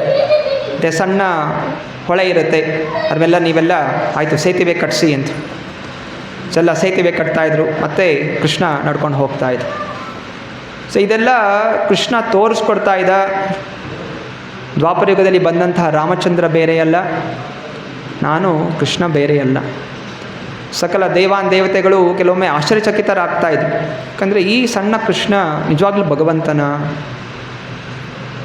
ನಾವೆಷ್ಟು ಆರಾಧನೆ ಮಾಡ್ತೀವಿ, ಪೂಜೆ ಮಾಡ್ತೀವಿ, ಆದರೆ ಈ ಕೃಷ್ಣ, ಈ ಸಣ್ಣ ಬಾಲಕ ತಾಯಿಗೆ ಹೆದರ್ತಾನೆ, ಹುಡುಗರ ಜೊತೆ ಆಟ ಆಡ್ತಾ ಇದ್ದಾನೆ, ಉರುಳಾಡ್ತಾ ಇದ್ದಾನೆ, ನಿಜವಾಗ್ಲೂ ಇವನು ಭಗವಂತನೇನಾ ಅಂತ ಅವರಿಗೆ ಕೆಲವೊಮ್ಮೆ ಭ್ರಮಿತರಾಗ್ತಾಯಿದ್ರು. ಆದ್ದರಿಂದ ಇಂಥ ಭ್ರಮೆನೆಲ್ಲ ಹೋಗಲಾಡಿಸ್ಲಿಕ್ಕೆ ಕೃಷ್ಣ ಇದು ನಾನೇ ಅಂತ ಹೇಳಿ ತೋರಿಸ್ಕೊತಾಯಿತು. ಹಾಗೂ ಇಲ್ಲಿ ಭಗವಂತ ರಾಮಚಂದ್ರನಿಗೆ ಸೇತುವೆ ಕಟ್ಟಿಸ್ಬೇಕು ಅಂತ ಅವಶ್ಯಕತೆ ಇರಲಿಲ್ಲ. ಇಲ್ಲಿಂದ ಲಂಕೆಗೆ ಹೋಗಬೇಕು, ರಾವಣನ ನಾಶ ಮಾಡಲಿಕ್ಕೆ ಸೇತುವೆ ಅವಶ್ಯಕತೆ ಇರಲಿಲ್ಲ. ಹನುಮಂತನೇ ಸಾಕಾಗ್ತದೆ. ಹನುಮಂತ ಎಗರು ಹೋಗಿದ್ದ, ಹನುಮಂತನೇ ರಾವಣನ ಸಂಹಾರ ಮಾಡಿ ಬರ್ಬೋದಾಗಿತ್ತು. ಅಥವಾ ಹನುಮಂತನ ಹೃದಯದಲ್ಲಿ ಸೀತಾರಾಮ ಇಬ್ಬರು ಇದ್ದಾರೆ. ಅನಂತರ ಹನುಮಂತ ಎದೆ ಬಗ್ಗೆ ತೋರಿಸಿದಾಗ ಅಲ್ಲಿ ರಾಮನೂ ಇದ್ದ. ಅಂದರೆ ಹನುಮಂತ ಹೋದಾಗ ರಾಮನು ಕೂಡ ಆವಾಗಲೇ ಹೋಗ್ಬಿಟ್ಟಿದ್ದ. ಅಲ್ಲಿ ಮನೆ ಎದೆಯಿಂದ ಬಂದು ರಾವಣನ ಸಂಹಾರ ಮಾಡ್ಬೋದಾಗಿತ್ತು. ಇನ್ನು ಆಳವಾಗಿ ಅರ್ಥ ಮಾಡಿಕೊಂಡಾಗ ಅಂಡಾಂತರಸ್ಥ ಪರಮಾಣು ಚಯಾಂತರಸ್ಥಂ, ಭಗವಂತ ಇಲ್ಲದೇ ಇರೋಂಥ ಜಾಗನೂ ಇಲ್ಲ. ಲಂಕೆಯಲ್ಲೂ ಕೂಡ ಭಗವಂತ ಇದ್ದಾನೆ, ರಾವಣನ ಒಳಗಡೆ ಕೂಡ ರಾಮ ಇದ್ದಾನೆ, ಪರಮಾತ್ಮ ಎಲ್ಲರ ಹೃದಯದಲ್ಲೂ ಇದ್ದಾನೆ. ಆದರೂ ಸೇತುವೆ ಕಟ್ಟಿಸ್ದ. ಲಕ್ಷಾಂತರ ಕಪಿಯರಿಂದ ಸೇತುವೆ ಕಟ್ಟಿಸ್ದ. ಯಾಕೋಸ್ಕರ ಆ ಎಲ್ಲ ಜೀವಿಗಳಿಗೆ ಮುಕ್ತಿ ಕೊಡಲಿಕ್ಕೆ. ಭಗವಂತನ ಲೋಕಕ್ಕೆ ಹೋಗಬೇಕು, ಸಂಸಾರದಿಂದ ಮುಕ್ತಿ ಕೊಡಬೇಕು ಅಂತ ಹೇಳಿದ್ರೆ ತನು ಮನ ಧನದಿಂದ ಭಗವಂತನ ಸೇವೆ ಅನ್ನೋದು ಮಾಡಬೇಕು. ಸೇವೆ ಮಾಡಿದಾಗಲೇ ಆ ಪ್ರೀತಿ ಬೆಳೆಸ್ಕೊಂಡಾಗ, ನಮ್ಮ ಪ್ರಜ್ಞೆ ಶುದ್ಧವಾದಾಗ ಭಗವಂತನ ಧಾಮಕ್ಕೆ ಹೋಗಲಿಕ್ಕೆ ಪ್ರವೇಶ ಸಿಗುತ್ತೆ. ಅದರಿಂದ ಭಗವಂತ ರಾಮಚಂದ್ರ ಎಲ್ಲ ಕಪಿಯರಿಗೆ ಸೇವೆ ಮಾಡುವಂಥ ಅವಕಾಶವನ್ನು ಕೊಟ್ಟು ಅವರಿಗೆ ಮೋಕ್ಷವನ್ನು ಪ್ರದಾನ ಮಾಡಿದ. ಆದ್ದರಿಂದ ನಾವು ಕೂಡ ಮಾಡ್ತಂಥ ತಪಸ್ಯ, ನಾವು ಮಾಡ್ತಂಥ ಜಪ, ನಾವು ಮಾಡ್ತಂಥ ಅಧ್ಯಯನ, ಇದೆಲ್ಲರ ಉದ್ದೇಶ ನಮ್ಮ ಮನಸ್ಸಲ್ಲಿ ಭಗವಂತನ ಭಕ್ತರ ಸೇವೆ ಮಾಡಬೇಕು ಅಂತ ಭಾವನೆ ಬರಬೇಕು. ಭೌತಿಕವಾದಂತಹ ಭಾವನೆ, ಜನರೆಲ್ಲರೂ ಕೂಡ ನನ್ನ ಸೇವೆ ಮಾಡಬೇಕು ಅನ್ನೋದು ಲೌಕಿಕವಾದ ಭಾವನೆ. ಅದೇ ಆಧ್ಯಾತ್ಮಿಕ ಭಾವನೆ, ನಾನು ಯಾವಾಗಲೂ ಭಗವಂತನ ಸೇವೆ ತೊಡಗಿರಬೇಕು. ಅದರಿಂದ ಆ ಭಾವನೆ ಬೆಳೆಸ್ಕೊಳ್ಳಿಕ್ಕೆ ನಾವೆಲ್ಲ ಈ ತಪಸ್ಯ ಮಾಡ್ತಾ ಇರುವಂಥದ್ದು. ಅನೇಕ ಕರುಗಳು, ಆ ಕರುಗಳು ಸಾಮಾನ್ಯವಾದ ಕರುಗಳು ಕೂಡ ಅಲ್ಲ. ನಾನಾ ರೀತಿಯ ದೇವಾನ್ ದೇವತೆಗಳು ಕರುಗಳ ರೂಪ ತಗೊಂಡಿದ್ರು. ಯಾಕೆಂತ ಹೇಳಿದ್ರೆ ಬೇರೆ ಎಲ್ಲ ಪಾತ್ರಗಳು ಬೇರೆ ಬೇರೆ ದೇವತೆಗಳು ತೊಗೊಂಡ್ಬಿಟ್ಟಿದ್ರು. ಕೋಟ್ಯಾಂತರ ದೇವತೆಗಳಿದ್ದಾರೆ, 33 ಕೋಟಿ ದೇವಾನ್ ದೇವತೆಗಳು. ಅವರೆಲ್ಲರೂ ಕೂಡ ಭಗವಂತ ಬಂದಾಗ ನಾನಾ ರೂಪಗಳನ್ನು ಅವರು ತೊಗೊಂಡಿದ್ದಾರೆ. ಇನ್ನು ಕೆಲವರಿಗೆ ಅಂತಹ ಮಹತ್ತರವಾದಂಥ ಯಾವುದು ಪಾತ್ರ ಇಲ್ಲ ಅಂತ ಹೇಳೋದ್ರಿಂದ ಎಲ್ಲ ಕರುಗಳಾಗಿ ಅವರೆಲ್ಲ ಬಂದುಬಿಟ್ಟಿದ್ರು. ಯಾಕೆಂತ ಹೇಳಿದ್ರೆ ಭಗವಂತ ಕೃಷ್ಣ ಅವರೆಲ್ಲ ಸವರ್ತಾ ಇದ್ದ. ಹಾಗಾದರೂ ಭಗವಂತನ ಹಸ್ತದ ಒಂದು ಅವಕಾಶ, ಹಸ್ತದ ಸೇವೆ ಮಾಡುವಂಥ ಅವಕಾಶ ಸಿಗುತ್ತೆ ಅಂಥೇಳಿ ಚತುರ್ಕುಮಾರರು, ನಾನಾ ದೇವತೆಗಳು ಕೂಡ ಅಲ್ಲಿ ಬಂದು ಸೇರಿಕೊಂಡಿದ್ರು. ಹೀಗಾದರೂ ಭಗವಂತನ ಜೊತೆ ಆಟ ಆಡ್ಬೋದು. ಎಂಥ ಅವಕಾಶ ಯಾವಾಗ ಸಿಗುತ್ತೆ, ಯಾವಾಗ ಸಿಗೋದಿಲ್ಲ. ದೇವಾನುದೇವತೆಗಳು ಸಿಗದಿರೋಂಥ ಅವಕಾಶ ಭೂಲೋಕದಲ್ಲಿರುವಂಥ ನಿವಾಸಿಗಳಿಗೆ ಸಿಗ್ತಾಯಿದೆ. ಅದರಿಂದ ಅವರು ಕೂಡ ಬಂದಿದ್ದಾರೆ. ಅನಂತರ ಭೌತಿಕ ಜಗತ್ತಿನ ಗುಣ, ಪದಂ ಪದಂ ವಿಪದಂ ನಾಹಿ ತೇಷಾಂ. ಯಾವುದೇ ಸಮಯ ಇರಲಿ, ನಾನಾ ರೀತಿಯ ದುಃಖಗಳು ಸುಖಗಳು ಈ ಭೌತಿಕ ಜಗತ್ತಲ್ಲಿ ಕಂಡು ಬರುತ್ತೆ. ಅನೇಕರು ಆರಾಮಾಗಿರ್ತಾರೆ, ದೊಡ್ಡ ಅರಮನೆ ಇರುತ್ತೆ, ಊಟ ಮಾಡ್ತಾ ಇರ್ತಾರೆ, ಊಟ ಮಾಡ್ತಾ ಇದ್ದಾಗೆ ಊಟ ಗಂಟಲು ಸಿಕ್ಕಾಕೊಂಡು ಅಲ್ಲೇ ಸತ್ತೋಗ್ಬಿಡ್ತಾರೆ. ಎಂತಹ ಐಶ್ವರ್ಯ ಇರುತ್ತೆ, ಏರೋಪ್ಲೇನಲ್ಲಿ ಹೋಗ್ತಾ ಇರ್ತಾರೆ, ಏರೋಪ್ಲೇನ್ ಬಿದ್ದು ಸತ್ತೋಗ್ಬಿಡ್ತಾರೆ. ಯಾವ ಕ್ಷಣ ಯಾವಾಗ ಏನಾಗುತ್ತೆ, ಆರಾಮಾಗೆಲ್ಲ ಪಾರ್ಟಿ ಮಾಡ್ತಾ ಇರ್ತಾರೆ, ಆಕಾಶದ ಒಂದು ಬಾಂಬ್ ಬೀಳುತ್ತೆ, ಆತಂಕವಾದಿಗಳು ಹಾಕ್ತಾರೆ, ಸುಟ್ಟು ಭಸ್ಮ ಆಗಿಬಿಡ್ತಾರೆ. ಅದರಿಂದ ಈ ಭೌತಿಕ ಜಗತ್ತಿನಲ್ಲಿ ಎಲ್ಲೂ ಕೂಡ ನಾನು ಸುಖವಾಗಿರ್ಬೋದು ಅಂತ ತಿಳ್ಕೊಳ್ಳುವಂಥವರು ದೊಡ್ಡ ಮೂರ್ಖರು. ಯಾಕಂದರೆ ಯಾವ ಕ್ಷಣ ಯಾವಾಗ ಹೇಗೆ ಏನಾಗುತ್ತೆ ಗೊತ್ತಾಗೋದಿಲ್ಲ. ಆದ್ದರಿಂದಲೇ ಆಚಾರ್ಯರು ಹೇಳ್ತಾರೆ, ಯಾವಾಗಲೂ ಹರೇ ಕೃಷ್ಣ ಕೃಷ್ಣ ಕೃಷ್ಣ ಹರೇ ಹರೇ, ಹರೇ ರಾಮ ರಾಮ ರಾಮ ಹರೇ ಹರೇ ಎಂದು ಜಪಿಸ್ತಾ ಇರಿ. ಜೀವಂತವಾಗಿರ್ತೀವೋ ಸಾಯ್ತೀವೋ ಅಂತೆಯೇ ನಾರಾಯಣ ಸ್ಮೃತಿ, ಅಂತ್ಯದಲ್ಲಿ ನಾರಾಯಣ ಸ್ಮರಣೆ ಆಗಿದ್ದರೆ ನಾವು ಭಗವಂತನ ಲೋಕಕ್ಕೆ ಮರಳಿ ಹೋಗ್ತೀವಿ. ಆದ್ದರಿಂದ ಯಾರು ಭಗವಂತನ ನಾಮಸ್ಮರಣೆ ಮಾಡ್ತಾರೆ ಒಬ್ರಿಗೆ ಮಾತ್ರ ಯಾವುದೇ ಸನ್ನಿವೇಶದಿಂದ ಆತಂಕ ಅನ್ನೋದು ಇರೋದಿಲ್ಲ. ಕರುಗಳ ಮಧ್ಯೆ ಒಬ್ಬ ದೈತ್ಯ ಬಂದು ಸೇರ್ಕೋತಾ ಇದ್ದಾನೆ. ದೈತ್ಯನಾದರೂ ಕೂಡ ಅವನ ಚಿಂತನೆ ಏನಿತ್ತು, ಈ ಕರುಗಳ ಮಧ್ಯೆ ನಾನು ಸೇರ್ಕೋತೀನಿ, ಅದರಿಂದ ಗುಪ್ತವಾಗಿ ಬಂದು ಕೃಷ್ಣ ಮೇಲೆ ಆಕ್ರಮಣ ಮಾಡ್ತೀನಿ. ಕೃಷ್ಣನಿಗೆ ಕರುಗಳ ಮೇಲೆ ಪ್ರೀತಿ, ಮುಗ್ಧವಾಗಿರ್ತಾರೆ, ಸ್ವಲ್ಪ ಕೂಡ ಸಂದೇಹ ಬರೋದಿಲ್ಲ ಕೃಷ್ಣನಿಗೆ ನಾನು ದೈತ್ಯ ಅಂತ. ಅದರಿಂದ ಆ ಕರುಗಳ ಮಧ್ಯೆ ಸೇರಿಕೊಂಡು ಆಕ್ರಮಣ ಮಾಡ್ಕೋತೀನಿ ಅಂತ ಹೇಳಿ ಆ ದೈತ್ಯ ಚಿಂತನೆ ಮಾಡ್ತಾನೆ. ಅರೆ ಇಲ್ಲಿ ಈ ಶ್ಲೋಕ ಐತನೆ, ಶ್ಲೋಕ ತಂವತ್ಸರೂಪಿಣಂ ವೀಕ್ಷ್ಯ ವತ್ಸಯೂತ ಗತಂ ಹರಿಹಿ ದರ್ಶಯನ್ ಬಲದೇವ ಶನೈರ್ಮುಗ್ಧ ಇವಾಸದತ್. ಕೃಷ್ಣನಿಗೆ ಗೊತ್ತಾಗೋಯ್ತು. ಕೃಷ್ಣ ಬಲದೇವನಿಗೆ ಹೇಳ್ತಾನೆ, ನೋಡು ಯಾರೋ ಬಂದಿದ್ದಾರೆ. ಯಾಕಂತ ಹೇಳಿದರೆ ಯಾವಾಗ ಪ್ರೀತಿ ಇರುತ್ತೆ, ಆ ಪ್ರೀತಿಯುತ ಸಂಬಂಧದಲ್ಲಿ ಯಾರು ಎಂಥವ್ರು ಅಂತ ಗೊತ್ತಾಗತ್ತೆ. ನಮಗೆ ನೂರಾರು ಆಕಳುಗಳು ನೋಡಿದಾಗ ಯಾವ ಆಕಳು ಯಾವುದು ಅಂತ ಗೊತ್ತಾಗೋದಿಲ್ಲ. ನೀವು ಹೋಗಿ ಗೋಶಾಲೆಯಲ್ಲಿ ಒಂದು 60 ಆಕಳುಗಳಿದೆ, ನಿಮಗೆ ಯಾವ ಆಕಳು ಯಾವ ಹೆಸರು ಗೊತ್ತಾಗೋದಿಲ್ಲ. ಆದರೆ ಆ ಆಕಳುಗಳು ನೋಡ್ತಾ ಇರುವಂತಹ ವ್ಯಕ್ತಿಗಳಿದ್ದಾರೆ, ಅವ್ರನ್ನ ಕೇಳಿದರೆ ಆ ಆಕಳು ಹೆಸರೆಲ್ಲ ಹೇಳ್ತಾ ಹೋಗ್ತಾರೆ. ಯಾಕೆ ಹೇಳ್ತಾರೆ? ಯಾಕಂದರೆ ಅವರು ಪ್ರತಿನಿತ್ಯ ಗೋಗಳ ಸಂಬಂಧ ಇಟ್ಕೊಂಡಿರೋ ಕಾರಣ ಅವ್ರಿಗೆ ಯಾವ ಆಕಳು ಯಾವುದು ಅಂತ ಹೆಸರು ಗೊತ್ತಾಗುತ್ತಾರೆ. ನಮಗೆ ಎಲ್ಲರೂ ಒಂದೇ ಥರ ಕಾಣ್ತಾರೆ. ಹಾಗೆಯೇ ಕೃಷ್ಣನಿಗೆ ಅಷ್ಟು ಲಕ್ಷ ಆಕಳುಗಳಿದ್ದರೂ ಕೂಡ ಅವ್ರ ಜೊತೆ ಸಂಬಂಧ ಇರೋ ಕಾರಣ ಅದು ಯಾವುದು ಅಂತ ಗೊತ್ತಿರುತ್ತೆ. ಹೇಗೆ ತಾಯಿಗೆ ಅವಳಿ ಜವಳಿ ಮಕ್ಕಳಿರ್ಬೋದು, 2, 3 ಜನ ಮಕ್ಕಳು, 4 ಜನ ಇರ್ಬೋದು. ನಮಗೆ ಅವ್ರು ನೋಡಿದಾಗ ಎಲ್ಲರೂ ಒಂದೇ ಥರ ಕಾಣ್ತಾರೆ. ಅದೇ ತಾಯಿ ಗೊತ್ತಾಗುತ್ತೆ, ತಾಯಿ ಗೊತ್ತಿದೆ ಯಾರು ಅಂತ. ಸೊ ಹಾಗೆಯೇ ಕೃಷ್ಣನಿಗೆ ಯಾರು ಅಂತ ಎಲ್ಲರೂ ಕೂಡ ಗೊತ್ತಿದೆ. ಅದರಿಂದ ಸ್ವಯಂ ಪರಮಾತ್ಮನಾಗಿರೋ ಕಾರಣ ಎಲ್ಲ ಹೃದಯದಲ್ಲಿ ಏನು ಚಿಂತನೆ ಆಗುತ್ತೆ ನೋಡ್ತಾರಂಥ ಪರಮಾತ್ಮನ ದೈತ್ಯ ಬಂದು ಸೇರಿಕೊಂಡಿದ್ದಾನೆ ಅಂತ ಬಲದೇವನಿಗೆ ಚಿಹ್ನೆ ಮಾಡ್ತಾ ಇದ್ದಾನೆ. ಹಾಗೂ ಭಗವದ್ಗೀತೆಯಲ್ಲಿ ಕೃಷ್ಣ ಪರಮಾತ್ಮ ಹೇಳ್ತಿದ್ದಾನೆ, 10ನೇ ಅಧ್ಯಾಯ 36ನೇ ಶ್ಲೋಕದಲ್ಲಿ, ದ್ಯೂತಂ ಚಲಯತಮಸ್ಮಿ ತೇಜ ತೇಜಸ್ವಿನಾಮಹಂ. ಕೃಷ್ಣ ಘೋಷಣೆ ಮಾಡಿದ್ದಾನೆ, ಮೋಸಗಾರರಲ್ಲಿ ಮೋಸಗಾರ ನಾನು ಅಂತ ಹೇಳಿದ್ದಾನೆ. ಎಲ್ಲದರಲ್ಲೂ ಬಲಿಷ್ಠದಲ್ಲಿ ಬಲಿಷ್ಠ ನಾನು, ಹಿಮಾಲಯದಲ್ಲಿ ಎಲ್ಲ ಪರ್ವತಗಳಲ್ಲಿ ಹಿಮಾಲಯ ನಾನು, ಎಲ್ಲ ನಕ್ಷತ್ರಗಳಲ್ಲಿ ಸೂರ್ಯ ನಾನು, ಚಂದ್ರ ನಾನು, ಹಾಗೆಯೇ ದೊಡ್ಡ ಮೋಸಗಾರ ಅಂದರೆ ನಾನು ಅಂತ ಹೇಳಿದೆ. ಎಲ್ಲ ಗುಣಗಳು ಕೃಷ್ಣನಲ್ಲಿದೆ. ಅದರಿಂದ ಕೃಷ್ಣನಿಗೆ ಮೋಸ ಮಾಡುವಂಥವರಿಗೆ ಕೃಷ್ಣ ದೊಡ್ಡ ಮೋಸಗಾರ. ಅಂದರೆ ಯಾರು ಭಗವಂತನ ಸೇವೆ ಮಾಡಲಿಕ್ಕೆ ಶುರು ಮಾಡ್ತಾರೆ ಅಂತಹ ಶುದ್ಧವಾದ ಭಕ್ತರಿಗೆ ಭಗವಂತ ಸೇವಕನಾಗ್ತಾನೆ. ಹೇಗೆ ಸುಧಾಮ ಅಂತಹ ಶುದ್ಧ ಭಕ್ತನಾಗಿರೋ ಕಾರಣ ಸ್ವಯಂ ದ್ವಾರಕೆಯ ರಾಜನಾಗಿದ್ದರೂ ಕೂಡ ಸುಧಾಮನ ಪಾದಗಳನ್ನು ಸೇವೆ ಮಾಡ್ತಾನೆ, ಪಾದ ತೊಳಿತಾನೆ.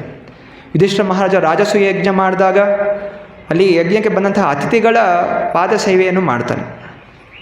ಸೊ ಇದು ಕೃಷ್ಣನ ಗುಣ. ಎಲ್ಲದರಲ್ಲೂ ಅವನು ಮೊದಲು, ಅವನನ್ನು ಮೀರುವಂತಹದ್ದು ಯಾವ ಗುಣವೂ ಕೂಡ ನಮ್ಮಲ್ಲಿ ಆಗೋದಿಲ್ಲ. ಆದ್ದರಿಂದ ಆ ಮೋಸ ಮಾಡಿದಂತಕ್ಕೆ ಬರಲಂತಹ ಅಸುರನನ್ನು ಕೃಷ್ಣ ಗಮನಿಸ್ತಾನೆ ಹಾಗೂ ಬಲದೇವನಿಗೆ ಸಂಕೇತ ಮಾಡ್ತಾನೆ, ನೋಡಿ ಬಂದಿದ್ದಾನೆ. ಯಾಕೆಂದರೆ ಭಗವಂತನ ಇನ್ನೊಂದು ಹೆಸರು ಭಾವಗ್ರಾಹಿ ಜನಾರ್ದನ. ಭಗವಂತ ನಾವು ಹೊರಗಡೆಯಿಂದ ಮಾಡುವಂತಹ ವೇಷಭೂಷಗಳಿಂದ ಅವನ ಆಕರ್ಷಣೆ ಆಗೋದಿಲ್ಲ. ಭಗವಂತ ಏನು ನೋಡ್ತಾನೆ, ಹೃದಯದಲ್ಲಿ ಏನಿದೆ ಅಂತ ಭಗವಂತ ಗಮನಿಸ್ತಾನೆ. ಆದ್ದರಿಂದ ನಾವು ಹೊರಗಡೆಯಿಂದ ತಿಲಕ ಹಚ್ಕೊಂಡಿರ್ಬೋದು, ಒಳ್ಳೆ ಧೋತಿ ಕುರ್ತಾ ಹಾಕ್ಕೊಂಡಿರ್ಬೋದು, ಕೈಯಲ್ಲಿ ಜಪಮಾಲೆ ಇಟ್ಕೊಂಡಿರ್ಬೋದು, ಎಲ್ಲರ ಮುಂದೆ ದೊಡ್ಡದಾಗಿ ಜಪ ಮಾಡ್ಬೋದು, ದೊಡ್ಡ ದೊಡ್ಡ ಮಾತುಗಳನ್ನು ಹೇಳ್ಬೋದು, ಭಾಗವತಮಿಂದ ಭಗವದ್ಗೀತೆಯಿಂದ ಶ್ಲೋಕಗಳನ್ನು ಹೇಳ್ಬೋದು, ಪಟಪಟ ಹೇಳ್ಬೋದು, ಪಂಡಿತನಾಗಿರ್ಬೋದು. ಆದರೆ ಒಳಗಡೆ ಕಲುಷಿತವಾಗಿದೆ. ಎಲ್ಲರೂ ಇದ್ದೇ ಇದ್ದಾಗ ಏನು ಮಾಡ್ತೀವಿ, ಮೊಬೈಲ್ ತೊಗೊಂಡು ಏನು ನೋಡ್ತೀವಿ,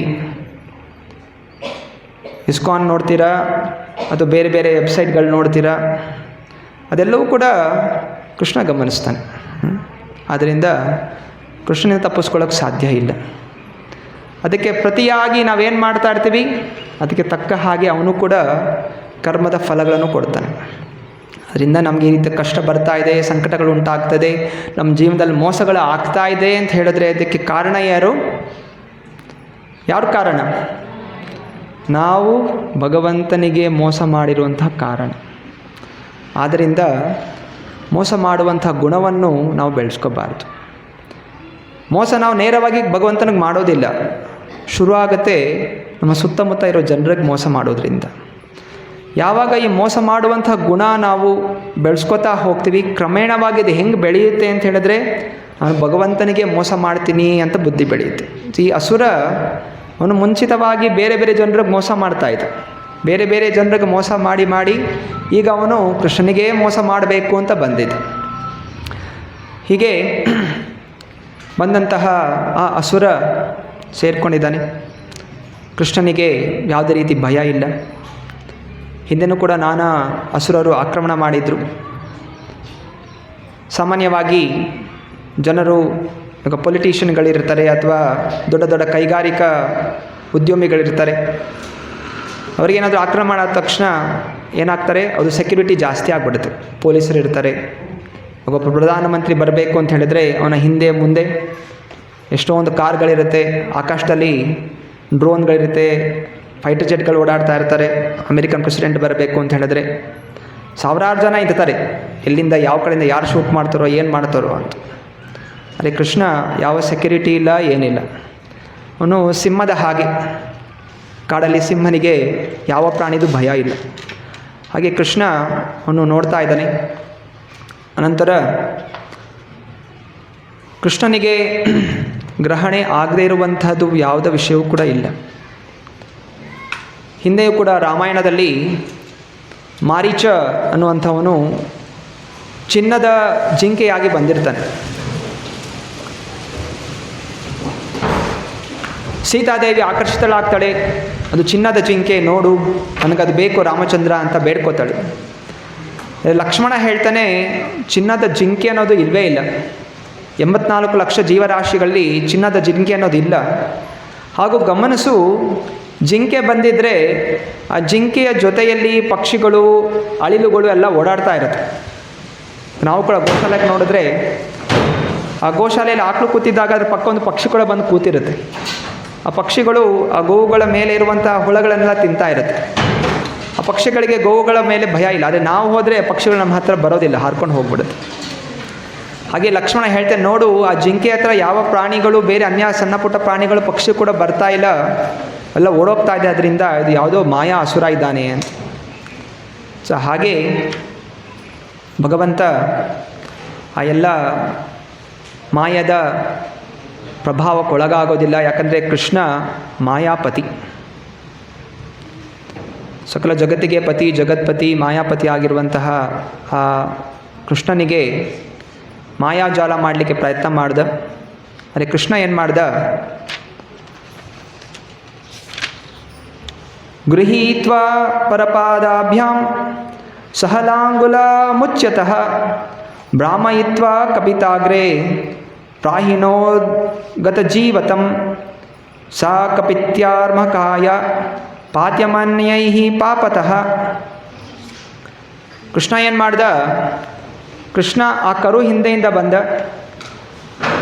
ಆ ರಾಕ್ಷಸ ಏನೋ ಆರಾಮಾಗಿದ್ದೀನಿ, ಎಲ್ಲಿ ಕೃಷ್ಣ ಅಂತ ಅವನು ಹುಡುಕ್ತಾ ಇದೆ. ಕೃಷ್ಣ ಆ ಆಕಳು ಕರು ಹಿಂದೆಯಿಂದ ಬಂದ್ಬಿಟ್ಟು ಅಲ್ಲ ಎರಡು ಕಾಳುಗಳನ್ನ ಹಿಡ್ಕೊಂಡು ಗರ ಗರ ಗರ ಗರ ಅಂತ ಸುತ್ತದ ಎತ್ಬಿಟ್ಟು ಆಕಾಶಕ್ಕೆ ಒಗೆದು ಬಿಟ್ಟ. ಅಷ್ಟರಲ್ಲೇ ಆ ಕರುವಿನ ಪ್ರಾಣ ಅಲ್ಲಿಗೆ ಹೊರಟೋಯ್ತು. ಬೀಳ್ತಾ ಇದ್ದ ಹಾಗೆ ಆಕಾಶನ ಬೀಳ್ತಾ ಇದ್ದ ಹಾಗೆ ಮುಂದೆ ಹೇಳ್ತಾ ಇದ್ದಾರೆ ಅಲ್ಲಿ ಕಪಿತ ವೃಕ್ಷಗಳ ಮೇಲೆ ಬಿತ್ತಂತೆ. ಬೀಳ್ತಾ ಇದ್ದ ಹಾಗೆ ಆ ಕರು ಮತ್ತು ವೃಕ್ಷ ಎರಡೂ ಕೂಡ ಕೆಳಗೆ ಬಿತ್ತು. ಹೀಗೆ ಕೃಷ್ಣ ಅತ್ಯಂತ ಸುಲಭವಾಗಿ ಒಬ್ಬ ಮಹಾದೈತ್ಯನ ಸಂಹಾರ ಮಾಡಿದ. ಏನು ಆ್ಯಕ್ಷನಲ್ಲಿ ಏನು ಜಾಸ್ತಿ ಇರಲಿಲ್ಲ ಅಲ್ವಾ? ಹೇಗೆ ವಿಲನ್ ಬರ್ತಾ ಇದ್ದ ಹಾಗೆ ಸುಮ್ಮನೆ ಕಪಾಲಕ್ಕೆ ಹೊಡೆದ ತಕ್ಷಣ ಬಿದೋಗ್ಬಿಟ್ಟ, ಅಷ್ಟೇ, ಅಲ್ಲಿಗೆ ಮುಗೀತು. ಹೀಗೆ ಎಂತಹ ದೈತ್ಯರಿದ್ರೂ ಕೂಡ ಕೃಷ್ಣನ ಮುಂದೆ ಅವರ ಶಕ್ತಿ ಅಷ್ಟೇ. ಇಲ್ಲಿ ಮುಂದೆ ಆಚಾರ್ಯರು ಹಾಗೂ ನಾನಾ ಗ್ರಂಥಗಳಲ್ಲಿ ಇದರ ಬಗ್ಗೆ ವಿವರಣೆ ಕೊಡ್ತಾ ಹೋಗ್ತಾರೆ. ಯಾವಾಗ ಆಕಳು ಬಿತ್ತು, ಮರ ಬಿತ್ತು, ಆ ಕಪಿತ ಹಣ್ಣುಗಳೆಲ್ಲ ಬಿತ್ತು. ಕಪಿತ ಹಣ್ಣು ಅಂತ ಹೇಳಿದ್ರೆ ಅದು ಬಿಲ್ವ ಹಣ್ಣಿನ ಹಾಗಿದೆ. ಅದು ಗಟ್ಟಿ ಇರುತ್ತೆ, ಒಳಗಡೆ ಹುಣಸೆ ಹಣ್ಣು ಥರ ಇರುತ್ತೆ, ಒಳಗಡೆ ಅದರ ಹಣ್ಣು ಹುಳಿ ಹುಳಿ ಇರುತ್ತೆ, ಅದು ಕಪಿತ ಹಣ್ಣು.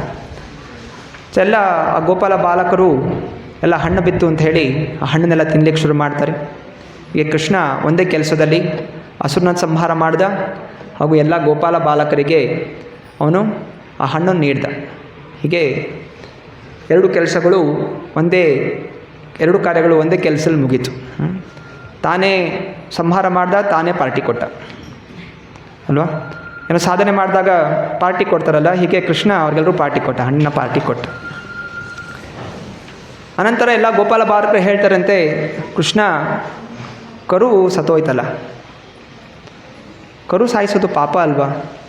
ಪಾಪ ಹತ್ಕೊಂಡ್ಬಿಡುತ್ತೆ, ಅದರಿಂದ ಪಾಪದಿಂದ ತೊಳ್ಕೋಬೇಕು, ಇಲ್ಲ ಅಂತ ಹೇಳಿದ್ರೆ ಅದು ಒಳ್ಳೆಯದಲ್ಲ ಅಂತ ಹೇಳ್ತಾರೆ.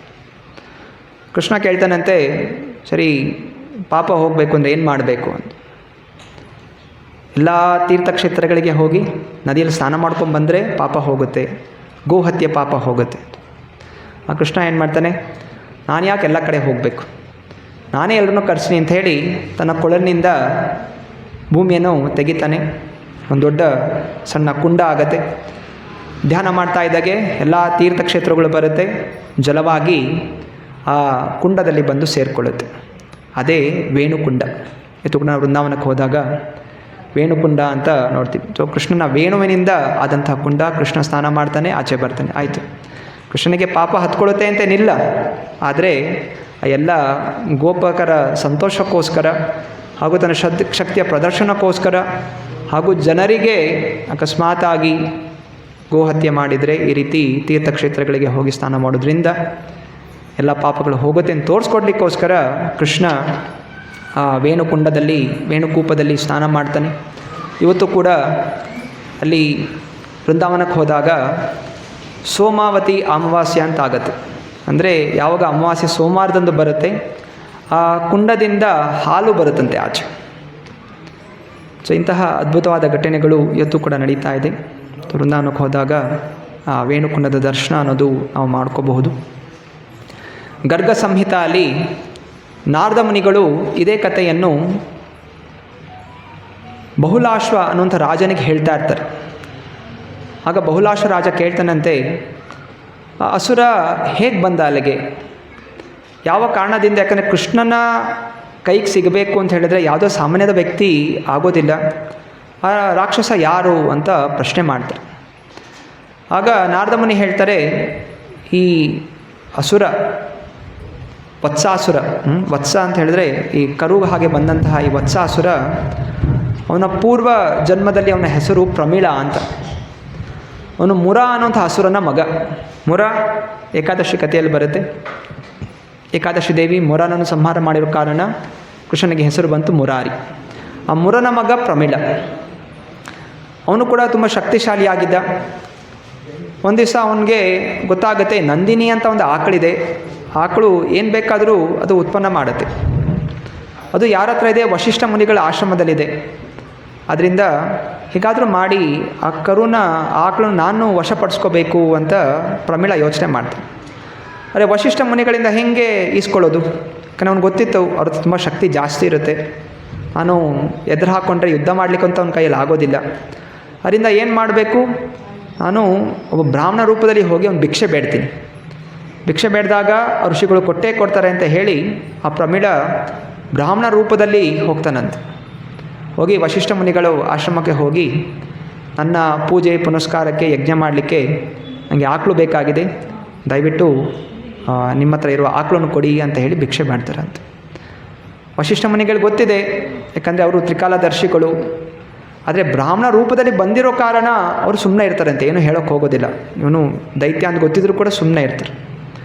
ಆದರೆ ನಂದಿನಿ ಅದು ಗೊತ್ತಾಗತ್ತೆ, ನಂದಿನಿಗೂ ಗೊತ್ತಾಗುತ್ತೆ ಇದು ದೈತ್ಯ ಅಂತ. ಅದಕ್ಕೆ ಸಿಟ್ಟು ಬಂದುಬಿಡುತ್ತೆ. ಸೊ ಅದು ಸಿಟ್ಟು ಬಂದು ಅದು ಜೋರಾಗಿ ಹೋಗುತ್ತಂತೆ, ಈ ದೈತ್ಯ ಪ್ರಮೀಳ, ಮೋಸ ಮಾಡೋಕ್ಕೆ ಬರ್ತಿದ್ಯಾ, ವಂಚನೆ ಮಾಡೋಕ್ಕೆ ಬಂದಿದ್ಯಾ, ಬ್ರಾಹ್ಮಣ ರೂಪದಲ್ಲಿ ಬಂದು ಮೋಸ ಮಾಡಿ ನನ್ನನ್ನು ಕಿತ್ಕೊಳ್ಳೋ ಪ್ರಯತ್ನ ಮಾಡ್ತಾ ಇದೆಯಾ, ಅದನ್ನು ನೀನು ಆಕಳಾಗಿ ಹೋಗು ಅಂತ ಹೇಳಿ ಅದು ಶಾಪ ಹಾಕುತ್ತೆ. ಅದರಿಂದ ತುರಂತವಾಗಿ ಆ ಪ್ರಮೀಳ ಕರು ರೂಪವನ್ನು ತಾಳ್ತಾನೆ.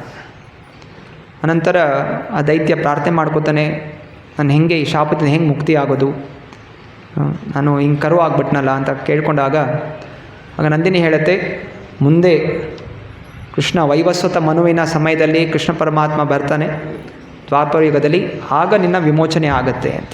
ಆದ್ದರಿಂದ ಬೇರೆ ಯಾವುದೋ ಯುಗದ ಆದಂತಹ ಶಾಪ, ನಂದಿನಿ ಕೊಟ್ಟಂತಹ ವರದ ಕಾರಣ ಕೃಷ್ಣ ಪರಮಾತ್ಮ ಆ ಪ್ರಮೀಳನನ್ನು ಈಗ ವತ್ಸಾಸುರ ಅನ್ನೋಂತಹ ದೇಹದಿಂದ ಮುಕ್ತಿಗೊಳಿಸ್ತಾನೆ. ಹಾಗೂ ಯಾವಾಗ ಆ ದೈತ್ಯ ಸಾಯ್ತಾನೆ, ಆ ಆತ್ಮ ಕೃಷ್ಣ ದೇಹವನ್ನು ಪ್ರವೇಶ ಮಾಡಿಕೊಳ್ಳುತ್ತಂತೆ. ಅದರಿಂದ ಭಗವಂತ ಅವನಿಗೆ ಕೈವಲ್ಯ ಮುಕ್ತಿಯನ್ನು ಪ್ರದಾನ ಮಾಡ್ತಾನೆ, ಬ್ರಹ್ಮಜ್ಯೋತಿಯಲ್ಲಿ ಲೀನವಾಗುವಂತಹದ್ದು. ಹೀಗೆ ಆಚಾರ್ಯರು ಈ ಅದ್ಭುತವಾದಂತಹ ಕಥೆಯನ್ನು ವಿವರಿಸುತ್ತಾ ಹೇಳ್ತಾ ಇದ್ದಾರೆ, ನಾವು ಯಾವಾಗಲೂ ಎಚ್ಚರಿಕೆಯಿಂದ ಇರಬೇಕು, ಯಾವಾಗಲೂ ಕೂಡ ಧರ್ಮದ ಮಾರ್ಗದಲ್ಲಿ ನಡಿಬೇಕು. ಸತ್ಯ, ನಿಷ್ಠೆ, ಬ್ರಹ್ಮಚರ್ಯ, ಶಾಂತಿಯುತ ಭಾವನೆ, ತಾಳ್ಮೆ, ಭಗವಂತ ಕೊಟ್ಟಿರುವಂಥ ಉಪದೇಶಗಳು, ಭಗವದ್ಗೀತೆಯ ಮಾರ್ಗದರ್ಶನ ನಡೆದರೆ ಎಷ್ಟೇ ಕಷ್ಟ ಇದ್ದರೂ ಕೂಡ ನಮ್ಮ ಮುಂದೆ ಅಂತ್ಯವಾಗಿ ನಮಗೆ ಒಳ್ಳೆಯದು ಅನ್ನೋದು ಆಗುತ್ತೆ, ಆನಂದ ಅನ್ನೋದು ಪ್ರಧಾನವಾಗುತ್ತೆ, ಭಗವಂತನ ಪಾದಗಳ ಆಶ್ರಯದಿಂದ ನಮಗೆ ಸಿಗುತ್ತೆ. ಆದರೆ ಅದನ್ನು ಬಿಟ್ಟು ನಾವು ಮೋಸ ಮಾಡಲಿಕ್ಕೆ ಹೋದರೆ, ವಂಚನೆ ಮಾಡಲಿಕ್ಕೆ ಹೋದರೆ ನಮಗೆ ದೊಡ್ಡ ದುರಂತನೇ ಉಂಟಾಗತ್ತೆ.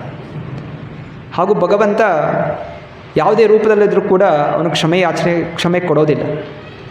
ಯಾಕೆಂದರೆ ಇದನ್ನು ಹಿಂದೆನೂ ಕೂಡ ಪೂತನಿಯ ಸಂಹಾರ ಮಾಡಿದ. ಹೆಣ್ಣಿನ ಮೇಲೆ ಆಕ್ರಮಣ, ಶಾಸ್ತ್ರ ಹೇಳುತ್ತೆ ಹೆಣ್ಣು, ವೃದ್ಧರು, ಆಕಳುಗಳು ಇದೆಲ್ಲ ರಕ್ಷಣೆ ಮಾಡಬೇಕು, ಇದ್ರ ಮೇಲೆ ಆಕ್ರಮಣ ಮಾಡಬಾರ್ದು ಅಂತ. ಆದರೆ ಕೃಷ್ಣ ಅವನು ಮೊದಲು ಸಂಹಾರ ಮಾಡಿದ್ದೇ ಹೆಣ್ಣನ್ನು, ಮೊದಲು ಪೂತನಿಯನ್ನು ಸಂಹಾರ ಮಾಡ್ದ. ಅನಂತರ ಈಗ ಈ ವತ್ಸಾಸುರನ ಸಂಹಾರ ಮಾಡಿದ. ಮುಂದೆನೂ ಕೂಡ ಧೇನುಕಾಸುರ, ಅರಿಷ್ಟಾಸುರ, ಕುದುರೆ ಮತ್ತು ಎತ್ತು ಇವರೆಲ್ಲರೂ ಕೂಡ ಸಂಹಾರ ಮಾಡ್ತಾ ಹೋಗ್ತಾನೆ. ಸೊ ಕೃಷ್ಣ ಹೊರಗಿನ ದೇಹವನ್ನು ಗಮನಿಸೋದಿಲ್ಲ, ಒಳಗಿರುವಂಥ ಬುದ್ಧಿಯನ್ನು ಗಮನಿಸ್ತಾನೆ. ಆದ್ದರಿಂದ ನಾವು ಒಳ್ಳೆಯ ಬುದ್ಧಿಯನ್ನು ಕಲ್ತ್ಕೋಬೇಕು, ಒಳ್ಳೆಯ ವಿಚಾರಗಳನ್ನು ಕಲ್ತ್ಕೋಬೇಕು. ಹಾಗೂ ಈ ಎಲ್ಲ ಘಟನೆಗಳು ಕೆಲವೊಮ್ಮೆ ಜನರಿಗೆ ಅನ್ನಿಸ್ಬೋದು, ಇದೇನಿದು ನಾವು ಆಧ್ಯಾತ್ಮಿಕ ಚಿಂತನೆಗೋಸ್ಕರ ಬಂದರೆ, ಪ್ರವಚನಕ್ಕೆ ಬಂದರೆ ಇಲ್ಲೆಲ್ಲರೂ ಕೂಡ ಇಲ್ಲೆಲ್ಲ ಸಾಯಿಸುವಂಥದ್ದು, ಯುದ್ಧ ಮಾಡುವಂಥದ್ದು ಇದೇ ಕಥೆಗಳಿದೆ ಅಲ್ಲ. ಮಹಾಭಾರತ, ಕೃಷ್ಣ ಯುದ್ಧ ಮಾಡ್ತಾನೆ, ಎಷ್ಟೋ ಜನ ಸಾಯ್ತಾರೆ, ಕೌರವರು ಸಾಯ್ತಾರೆ, ಭಯಂಕರವಾಗಿ ಸಾಯ್ತಾರೆ. ಅದು ಎಷ್ಟು ವಿವರಣೆ ಇದೆ. ಹಿಂದೆನೂ ಕೂಡ ಪೂತನಿಯನ್ನು ಸಂಹಾರ ಮಾಡಿದಾಗ ಅವನ ದೇಹ ಎಲ್ಲ ಬಿದ್ದಿತ್ತು. ಗಾಳಿ ರೂಪದಲ್ಲಿ ಬಂದಂತಹ ವ್ಯಕ್ತಿ ಅವನ ಆಕಾಶನ ಬಿದ್ದು ಅವನ ಕಣ್ಣುಗಳು ಕೆಳಗೆ ಹೋಯಿತು, ಮೂಳೆ ಎಲ್ಲ ಪುಡಿ ಪುಡಿಯಾಗಿ ಎಲ್ಲ ಹೊರಗೆ ಬಿದ್ದಿತ್ತು. ಇವತ್ತು ಏನು ತುಂಬ ವೈಲೆಂಟ್ ಫಿಲಮ್ ನೋಡ್ತೀವಿ, ಅದಕ್ಕೆಲ್ಲ A+ ಕೊಡ್ತಾರೆ, ಅಡಲ್ಟ್ ಮೂವಿ ಅಂತ ಕೊಡ್ತಾರೆ, A ರೇಟಿಂಗ್. ಇದೆಲ್ಲವೂ ಕೂಡ ಇಲ್ಲಿ ಭಾಗವತ ಮೇಲೆ ವಿವರಣೆ ಇದೆಯಲ್ಲ ಅಂತ. ಹೌದು, ಇದೆಲ್ಲವೂ ಕೂಡ ಭಗವಂತ ಏನೆಲ್ಲ ಮಾಡಿದ ಘಟನೆಗಳು ಯಥಾರೂಪವಾಗಿ ಕೊಡ್ತಾ ಇದೆ. ಸೊ ಯಾರಿಗೆ ಕೋಮಲವಾಗಿರ್ತಾನೆ ಅವ್ರಿಗೆ ಅಂಥ ಕೋಮಲವಾಗಿ ಅವನು ಕೂಡ ಪ್ರತಿಕ್ರಿಯಿಸ್ತಾನೆ. ಯಾರು ಇಂಥ ಉಗ್ರ ರೂಪದಲ್ಲಿ ಮೋಸ ಮಾಡಲಿಕ್ಕೆ ಪ್ರಯತ್ನ ಮಾಡ್ತಾನೆ, ಭಗವಂತ ಅವ್ರಿಗೂ ಕೂಡ ಅಂತಹ ಭಯಂಕರವಾದಂಥ ಸಾವನ್ನು ನೀಡ್ತಾನೆ. ಹೀಗೆ ಆ ಅಸುರನ ಸಂಹಾರ ಆಯಿತು. ಹಾಗೂ ಅಸುರನ ಬೀಳ್ತಾ ಇದ್ದ ಹಾಗೆ ಆ ವೃಕ್ಷ ಕೂಡ ಯಾಕೆ ಮುರಿದಾಕಿದ್ರು? ಭಗವಂತ ವನಪ್ರೇಮಿ, ಅದೇ ವೃಕ್ಷ ಏನು ಮಾಡ್ತು? ವೃಕ್ಷಕ್ಕೆ ಯಾಕೆ ಅವನು ಮುರಿದು ಹಾಕಿದ? ಅವನೆಲ್ಲೋ ಕೆಳಗೆ ಬೀಳಬೇಕಾಗಿತ್ತು. ಅದಕ್ಕೆ ಆಚಾರ್ಯರು ವಿವರಿಸ್ತಾರೆ, ಆ ವೃಕ್ಷ ಯೋಚನೆ ಮಾಡ್ತಾ ಇದ್ದಂತೆ, ಆ ಕರು ಕೆಳಗೆ ಬೀಳ್ತಾ ಇದೆಯಲ್ಲ, ಆ ಕರುಗೆ ಸ್ವಲ್ಪ ಸಹಾಯ ಮಾಡೋಣ ಅಂತ ಹೇಳಿ ಆ ಮರ ಯೋಚನೆ ಮಾಡ್ತಾ ಇತ್ತಂತೆ. ಅದಕ್ಕೆ ದುಷ್ಟರಿಗೆ ಸಹಾಯ ಮಾಡೋಕ್ಕೆ ಹೋಗ್ತೀಯಾ ಅಂತ ಹೇಳಿ ಆ ಕರು ಜೊತೆ ಆ ಮರನ್ನು ಕೂಡ ಕೃಷ್ಣ ನಾಶ ಮಾಡಿದ. ಮಹಾಭಾರತದಲ್ಲೂ ಕೂಡ ಕೌರವರು ದುಷ್ಟರಾಗಿದ್ದರು. ಭೀಷ್ಮ ಹಾಗೂ ದ್ರೋಣಾಚಾರ್ಯ ಕೃಷ್ಣನ ಭಕ್ತರಾಗಿದ್ದರೂ ಕೂಡ ನಾವು ರಾಜರಿಗೆ ನಿಷ್ಠಾವಂತರಾಗಿರಬೇಕು ಅಂತ ಹೇಳಿ ಕೌರವ ಕಡೆ ಸೇರ್ಕೋತಾರೆ. ಆದ್ದರಿಂದ ದುರ್ಯೋಧನ ಜೊತೆಯಲ್ಲಿ ಭೀಷ್ಮ ಹಾಗೂ ದ್ರೋಣಾಚಾರ್ಯ ಅವರು ಕೂಡ ಸಂಹಾರರಾಗ್ತಾರೆ. ಆದ್ದರಿಂದ ಮೋಸ ಮಾಡುವಂಥವನು, ಮೋಸ ಮಾಡುವಂತಹವರ ಜೊತೆಯಲ್ಲಿ ಓಡಾಡುವಂಥವರು ಇಬ್ಬರಿಗೂ ಕೂಡ ಕಷ್ಟ ಸಿಗುತ್ತೆ. ಹೇಗೆ ದೇಶದಲ್ಲೂ ಕೂಡ ಸರ್ಕಾರ ಟೆರರಿಸ್ಟ್ಗಳನ್ನು ಕೂಡ ಬಂಧಿಸ್ತಾರೆ. ಟೆರರಿಸ್ಟ್ಗಳಿಗೆ ಆಶ್ರಯ ಕೊಟ್ಟಿರ್ತಾರೆ, ಅವ್ರ ಬಾಡಿಗೆ ಮೇಲೆ ಸೇರಿಸ್ಕೊಂಡಿದ್ರೆ ಅವರು ಕೂಡ ಸರ್ಕಾರ ಬಂಧಿಸುತ್ತೆ.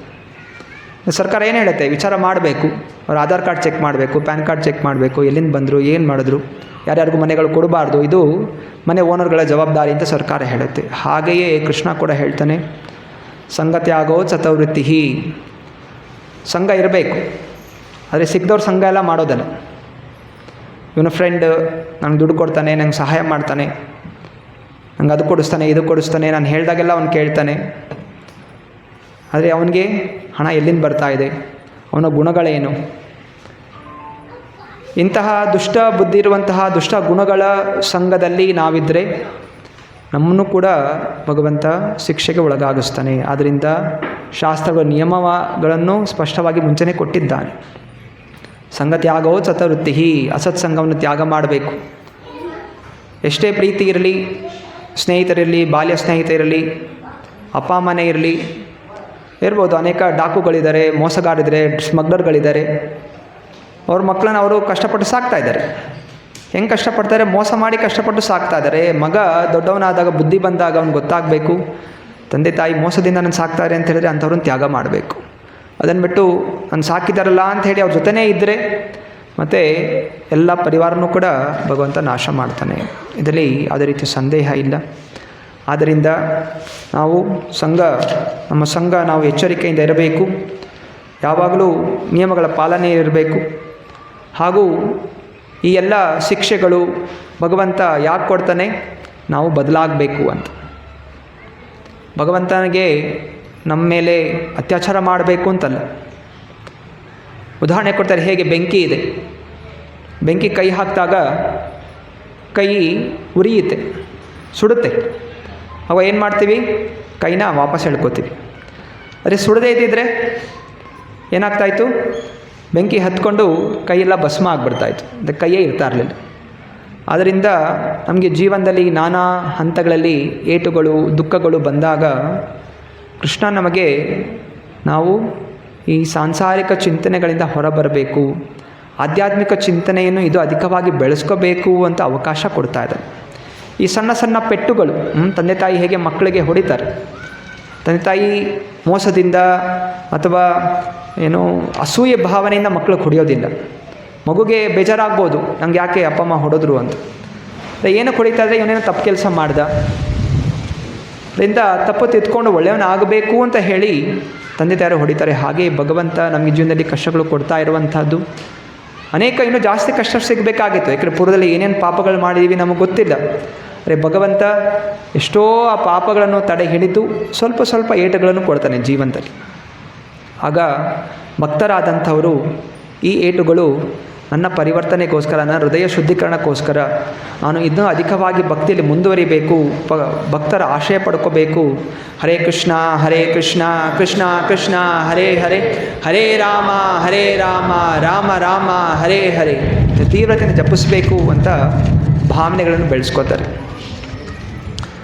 ಹಾಗೂ ಶ್ರೀಲ ಭಕ್ತಿವಿನೋದ್ ಠಾಕೂರರು ತಮ್ಮ ಗ್ರಂಥ ಚೈತನ್ಯ ಶಿಕ್ಷಾಮೃತದಲ್ಲಿ ಈ ಅಸುರ ಬಂದಂಥದ್ದು ಒಂದು ಗುಣವನ್ನು ಹೇಳ್ತಾರೆ. ಅಸುರನಾಗಿದ್ದರೂ ಕೂಡ ಈ ಅಸುರ ಒಂದು ಗುಣವನ್ನು ವ್ಯಕ್ತಪಡಿಸ್ತಾನೆ, ಅದು ಮೋಸ ಮಾಡುವಂತಹ ಗುಣ. ಈ ಮೋಸ ಮಾಡುವಂತಹ ಗುಣ ಹೇಗೆ ಬರುತ್ತೆ ಅಂತ ಹೇಳಿದ್ರೆ, ನಮ್ಮಲ್ಲಿರುವಂತಹ ದೌರ್ಬಲ್ಯಗಳಿಂದ. ಯಾವಾಗ ಒಬ್ಬ ವ್ಯಕ್ತಿಯಲ್ಲಿ ಕಾಮ, ಕ್ರೋಧ, ಮದ, ಮಾತ್ಸರ್ಯ, ಮೋಹ, ಲೋಭ ಇದು ಅಧಿಕವಾಗಿ ಹೋಗುತ್ತೆ, ಆಗ ವ್ಯಕ್ತಿ ಮೋಸಗಳನ್ನು ಮಾಡಲಿಕ್ಕೆ ಶುರು ಮಾಡ್ತಾನೆ. ಆದ್ದರಿಂದ ಇಂತಹ ಒಂದು ಗುಣಕ್ಕೆ ಪರಿಹಾರ, ಈ ಹೃದಯ ದೌರ್ಬಲ್ಯಕ್ಕೆ ಪರಿಹಾರ ಏನು? ನಾವು ಭಕ್ತರ ಆಶ್ರಯ, ಗುರುಗಳ ಆಶ್ರಯವನ್ನು ಪಡ್ಕೋಬೇಕು. ಯಾವಾಗ ನಾವು ಏನೋ ಮೋಸ ಮಾಡ್ತೀವಿ, ಏನೋ ಪರಿಸ್ಥಿತಿಯಲ್ಲಿ ತಪ್ಪು ಮಾಡಿದಾಗ ಅದಕ್ಕೆ ನಾವು ಪ್ರಾಯಶ್ಚಿತ್ತವನ್ನು ಮಾಡ್ಕೋಬೇಕು. ಅನೇಕ ಪ್ರಾಯಶ್ಚಿತ್ತಗಳಿದೆ. ಹಾಗೂ ಅದನ್ನು ಹಿರಿಯರ ಮುಂದೆ, ಭಕ್ತರ ಮುಂದೆ ಹೋಗಿ ಹೇಳ್ಕೋಬೇಕು, ನಾನು ತಪ್ಪು ಮಾಡಿದ್ದೀನಿ, ದಯವಿಟ್ಟು ಈ ತಪ್ಪಿಂದ ಹೊರಬರಲಿಕ್ಕೆ ನನಗೆ ಮಾರ್ಗದರ್ಶನ ಮಾಡಿ ಅಂತ ನಾವು ಕೇಳ್ಕೋಬೇಕು. ಹೀಗೆ ಯಾವಾಗ ನಾವು ಆ ಸಣ್ಣ ಸಣ್ಣ ತಪ್ಪುಗಳನ್ನು ನಾವು ವ್ಯಕ್ತಪಡಿಸ್ಕೋತೀವಿ, ಆಗ ಮುಂದೆ ನಾವು ತಪ್ಪುಗಳನ್ನು ಮಾಡಲಿಕ್ಕೆ ಹೋಗೋದಿಲ್ಲ. ಅಂದರೆ ಯಾವಾಗ ನಾವು ಮಾಡಿದ ತಪ್ಪುಗಳನ್ನು ಮುಚ್ಚಲಿಕ್ಕೆ ಪ್ರಯತ್ನ ಮಾಡ್ತಾ ಇರ್ತೀವಿ, ಆಗ ಆ ವ್ಯಕ್ತಿ ತಪ್ಪುಗಳನ್ನು ಇನ್ನೂ ಅಧಿಕಾಧಿಕವಾಗಿ ಮಾಡಿಕೊಳ್ಳುತ್ತಾ ಅವನು ವಂಚಕನಾಗ್ತಾನೆ. ಅದರಿಂದ ದೌರ್ಬಲ್ಯ ಎಲ್ಲರಲ್ಲೂ ಇದೆ. ಹೃದಯ, ಈ ಜಗತ್ತಲ್ಲಿ ನಾವು ಇದ್ದೀವಿ, ಕಲಿಯುಗದಲ್ಲಿ ಇದ್ದೀವಿ ಅಂತ ಹೇಳಿದರೆ ನಮಗೆ ದೌರ್ಬಲ್ಯ ಇದೆ. ಕಾಮ, ಕ್ರೋಧ, ಮದ, ಮಾತ್ಸರ್ಯ, ಮೋಹ, ಲೋಭ ಇದೆಲ್ಲವೂ ಕೂಡ ಪೂರ್ಣವಾಗಿದೆ. ಅದರಿಂದ ಆ ಒಂದು ದೌರ್ಬಲ್ಯಗಳನ್ನು ನಾವು ಹೋಗಿ ನಮ್ಮ ಹಿರಿಯರ ಮುಂದೆ, ಭಕ್ತರು ಯಾರು ಇರ್ತಾರೆ ಹಿರಿಯರ ಮುಂದೆ ನಾವು ಅದನ್ನು ಹೇಳ್ಕೋಬೇಕು. ನನ್ನಲ್ಲಿ ಈ ರೀತಿ ಒಂದು ದೋಷ ಇದೆ, ಈ ರೀತಿ ಒಂದು ಗುಣ ಇದೆ, ದಯವಿಟ್ಟು ನನಗೋಸ್ಕರ ಪ್ರಾರ್ಥನೆ ಮಾಡಿಕೊಳ್ಳಿ, ನಾನು ಸರಿ ಆಗಬೇಕು, ಸರಿಪಡಿಸ್ಕೋಬೇಕು, ನನಗೆ ಕ್ಷಮಿಸಿ ಅಂತ ಪ್ರಾರ್ಥನೆ ಮಾಡ್ಕೋಬೇಕು. ಹೀಗೆ ಯಾವಾಗ ಅವನು ಆ ದೌರ್ಬಲ್ಯ ಹೇಳ್ಕೊತಾನೆ, ಮತ್ತು ನಾನು ಒಳ್ಳೆ ಮಾರ್ಗ ನಡಿಬೇಕು ಅಂತ ವ್ಯಕ್ತಪಡಿಸ್ಕೋತಾನೆ, ಆ ಪರಮಾತ್ಮ, ಹೃದಯದ ಪರಮಾತ್ಮ ನಮಗೆ ಒಳ್ಳೆಯ ಮಾರ್ಗದಲ್ಲಿ ನಡೀಲಿಕ್ಕೆ ಆ ಧೈರ್ಯ, ಆ ಶಕ್ತಿ, ಆ ಬುದ್ಧಿಯನ್ನು ಭಗವಂತ ಪ್ರದಾನ ಮಾಡ್ತಾನೆ. ಅದರಿಂದ ಹೇಗೆ ಈ ಅಸುರ ಸಂಹಾರನಾದ ಹಾಗೆ ನಾವು ಭಗವಂತನ ಭಕ್ತರ ಆಶ್ರಯವನ್ನು ನಾವು ಪಡ್ಕೊಂಡಾಗ ಈ ಗುಣಗಳು ನಮ್ಮಿಂದ ದೂರವಾಗುತ್ತೆ. ಶ್ರೀಲ ಭಕ್ತಿವಿನೋದ್ ಠಾಕೂರರು ಕೂಡ ಹೇಳ್ತಾರೆ, ಮಕ್ಕಳಿದ್ದ ಹಾಗೆ ಎಲ್ಲರೂ, ಮಕ್ಕಳಿಗೆ ಒಳ್ಳೆಯದು ಯಾವುದು, ಕೆಟ್ಟದ್ದು ಯಾವುದು ಒಂದು ಗೊತ್ತಾಗೋದಿಲ್ಲ.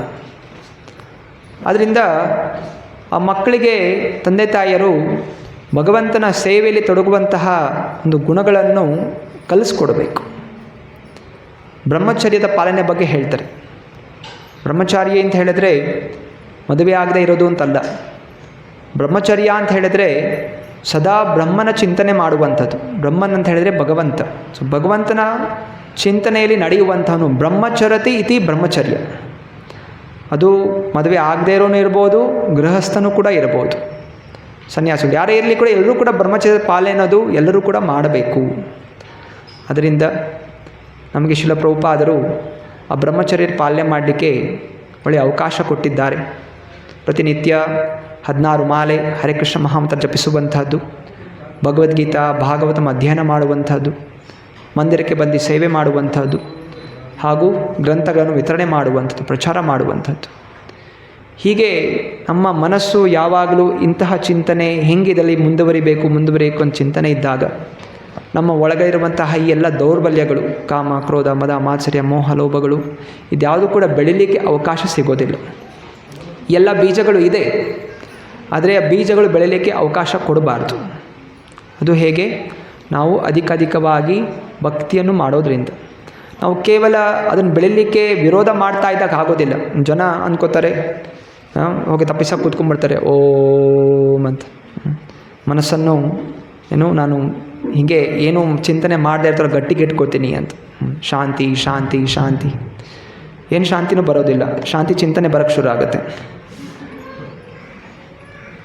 ಯಾರಿಗೆ ಅರ್ಥ ಆಯಿತು ಗೊತ್ತಿಲ್ಲ. ಆದ್ದರಿಂದ ಕೃಷ್ಣನ ಚಿಂತನೆ ಮಾಡಿ, ಶಾಂತಿಯ ಬಗ್ಗೆ ಚಿಂತನೆ ಮಾಡಬೇಡಿ. ಹರೇ ಕೃಷ್ಣ ಕೃಷ್ಣ ಕೃಷ್ಣ ಹರೇ ಹರೇ, ಹರೇ ರಾಮ ರಾಮ ರಾಮ ಹರೇ ಹರೇ. ಇದು ನಮಗೆ ಕೊಟ್ಟಿರುವಂತಹ ಮಂತ್ರ. ಈ ಮಂತ್ರವನ್ನು ಸತತವಾಗಿ ಜಪಿಸಿ. ಹರೇ ಕೃಷ್ಣ ಏನಾದರೂ ಪ್ರಶ್ನೆಗಳಿದೆಯಾ ಇವತ್ತಿನ ಶ್ಲೋಕದಿಂದ?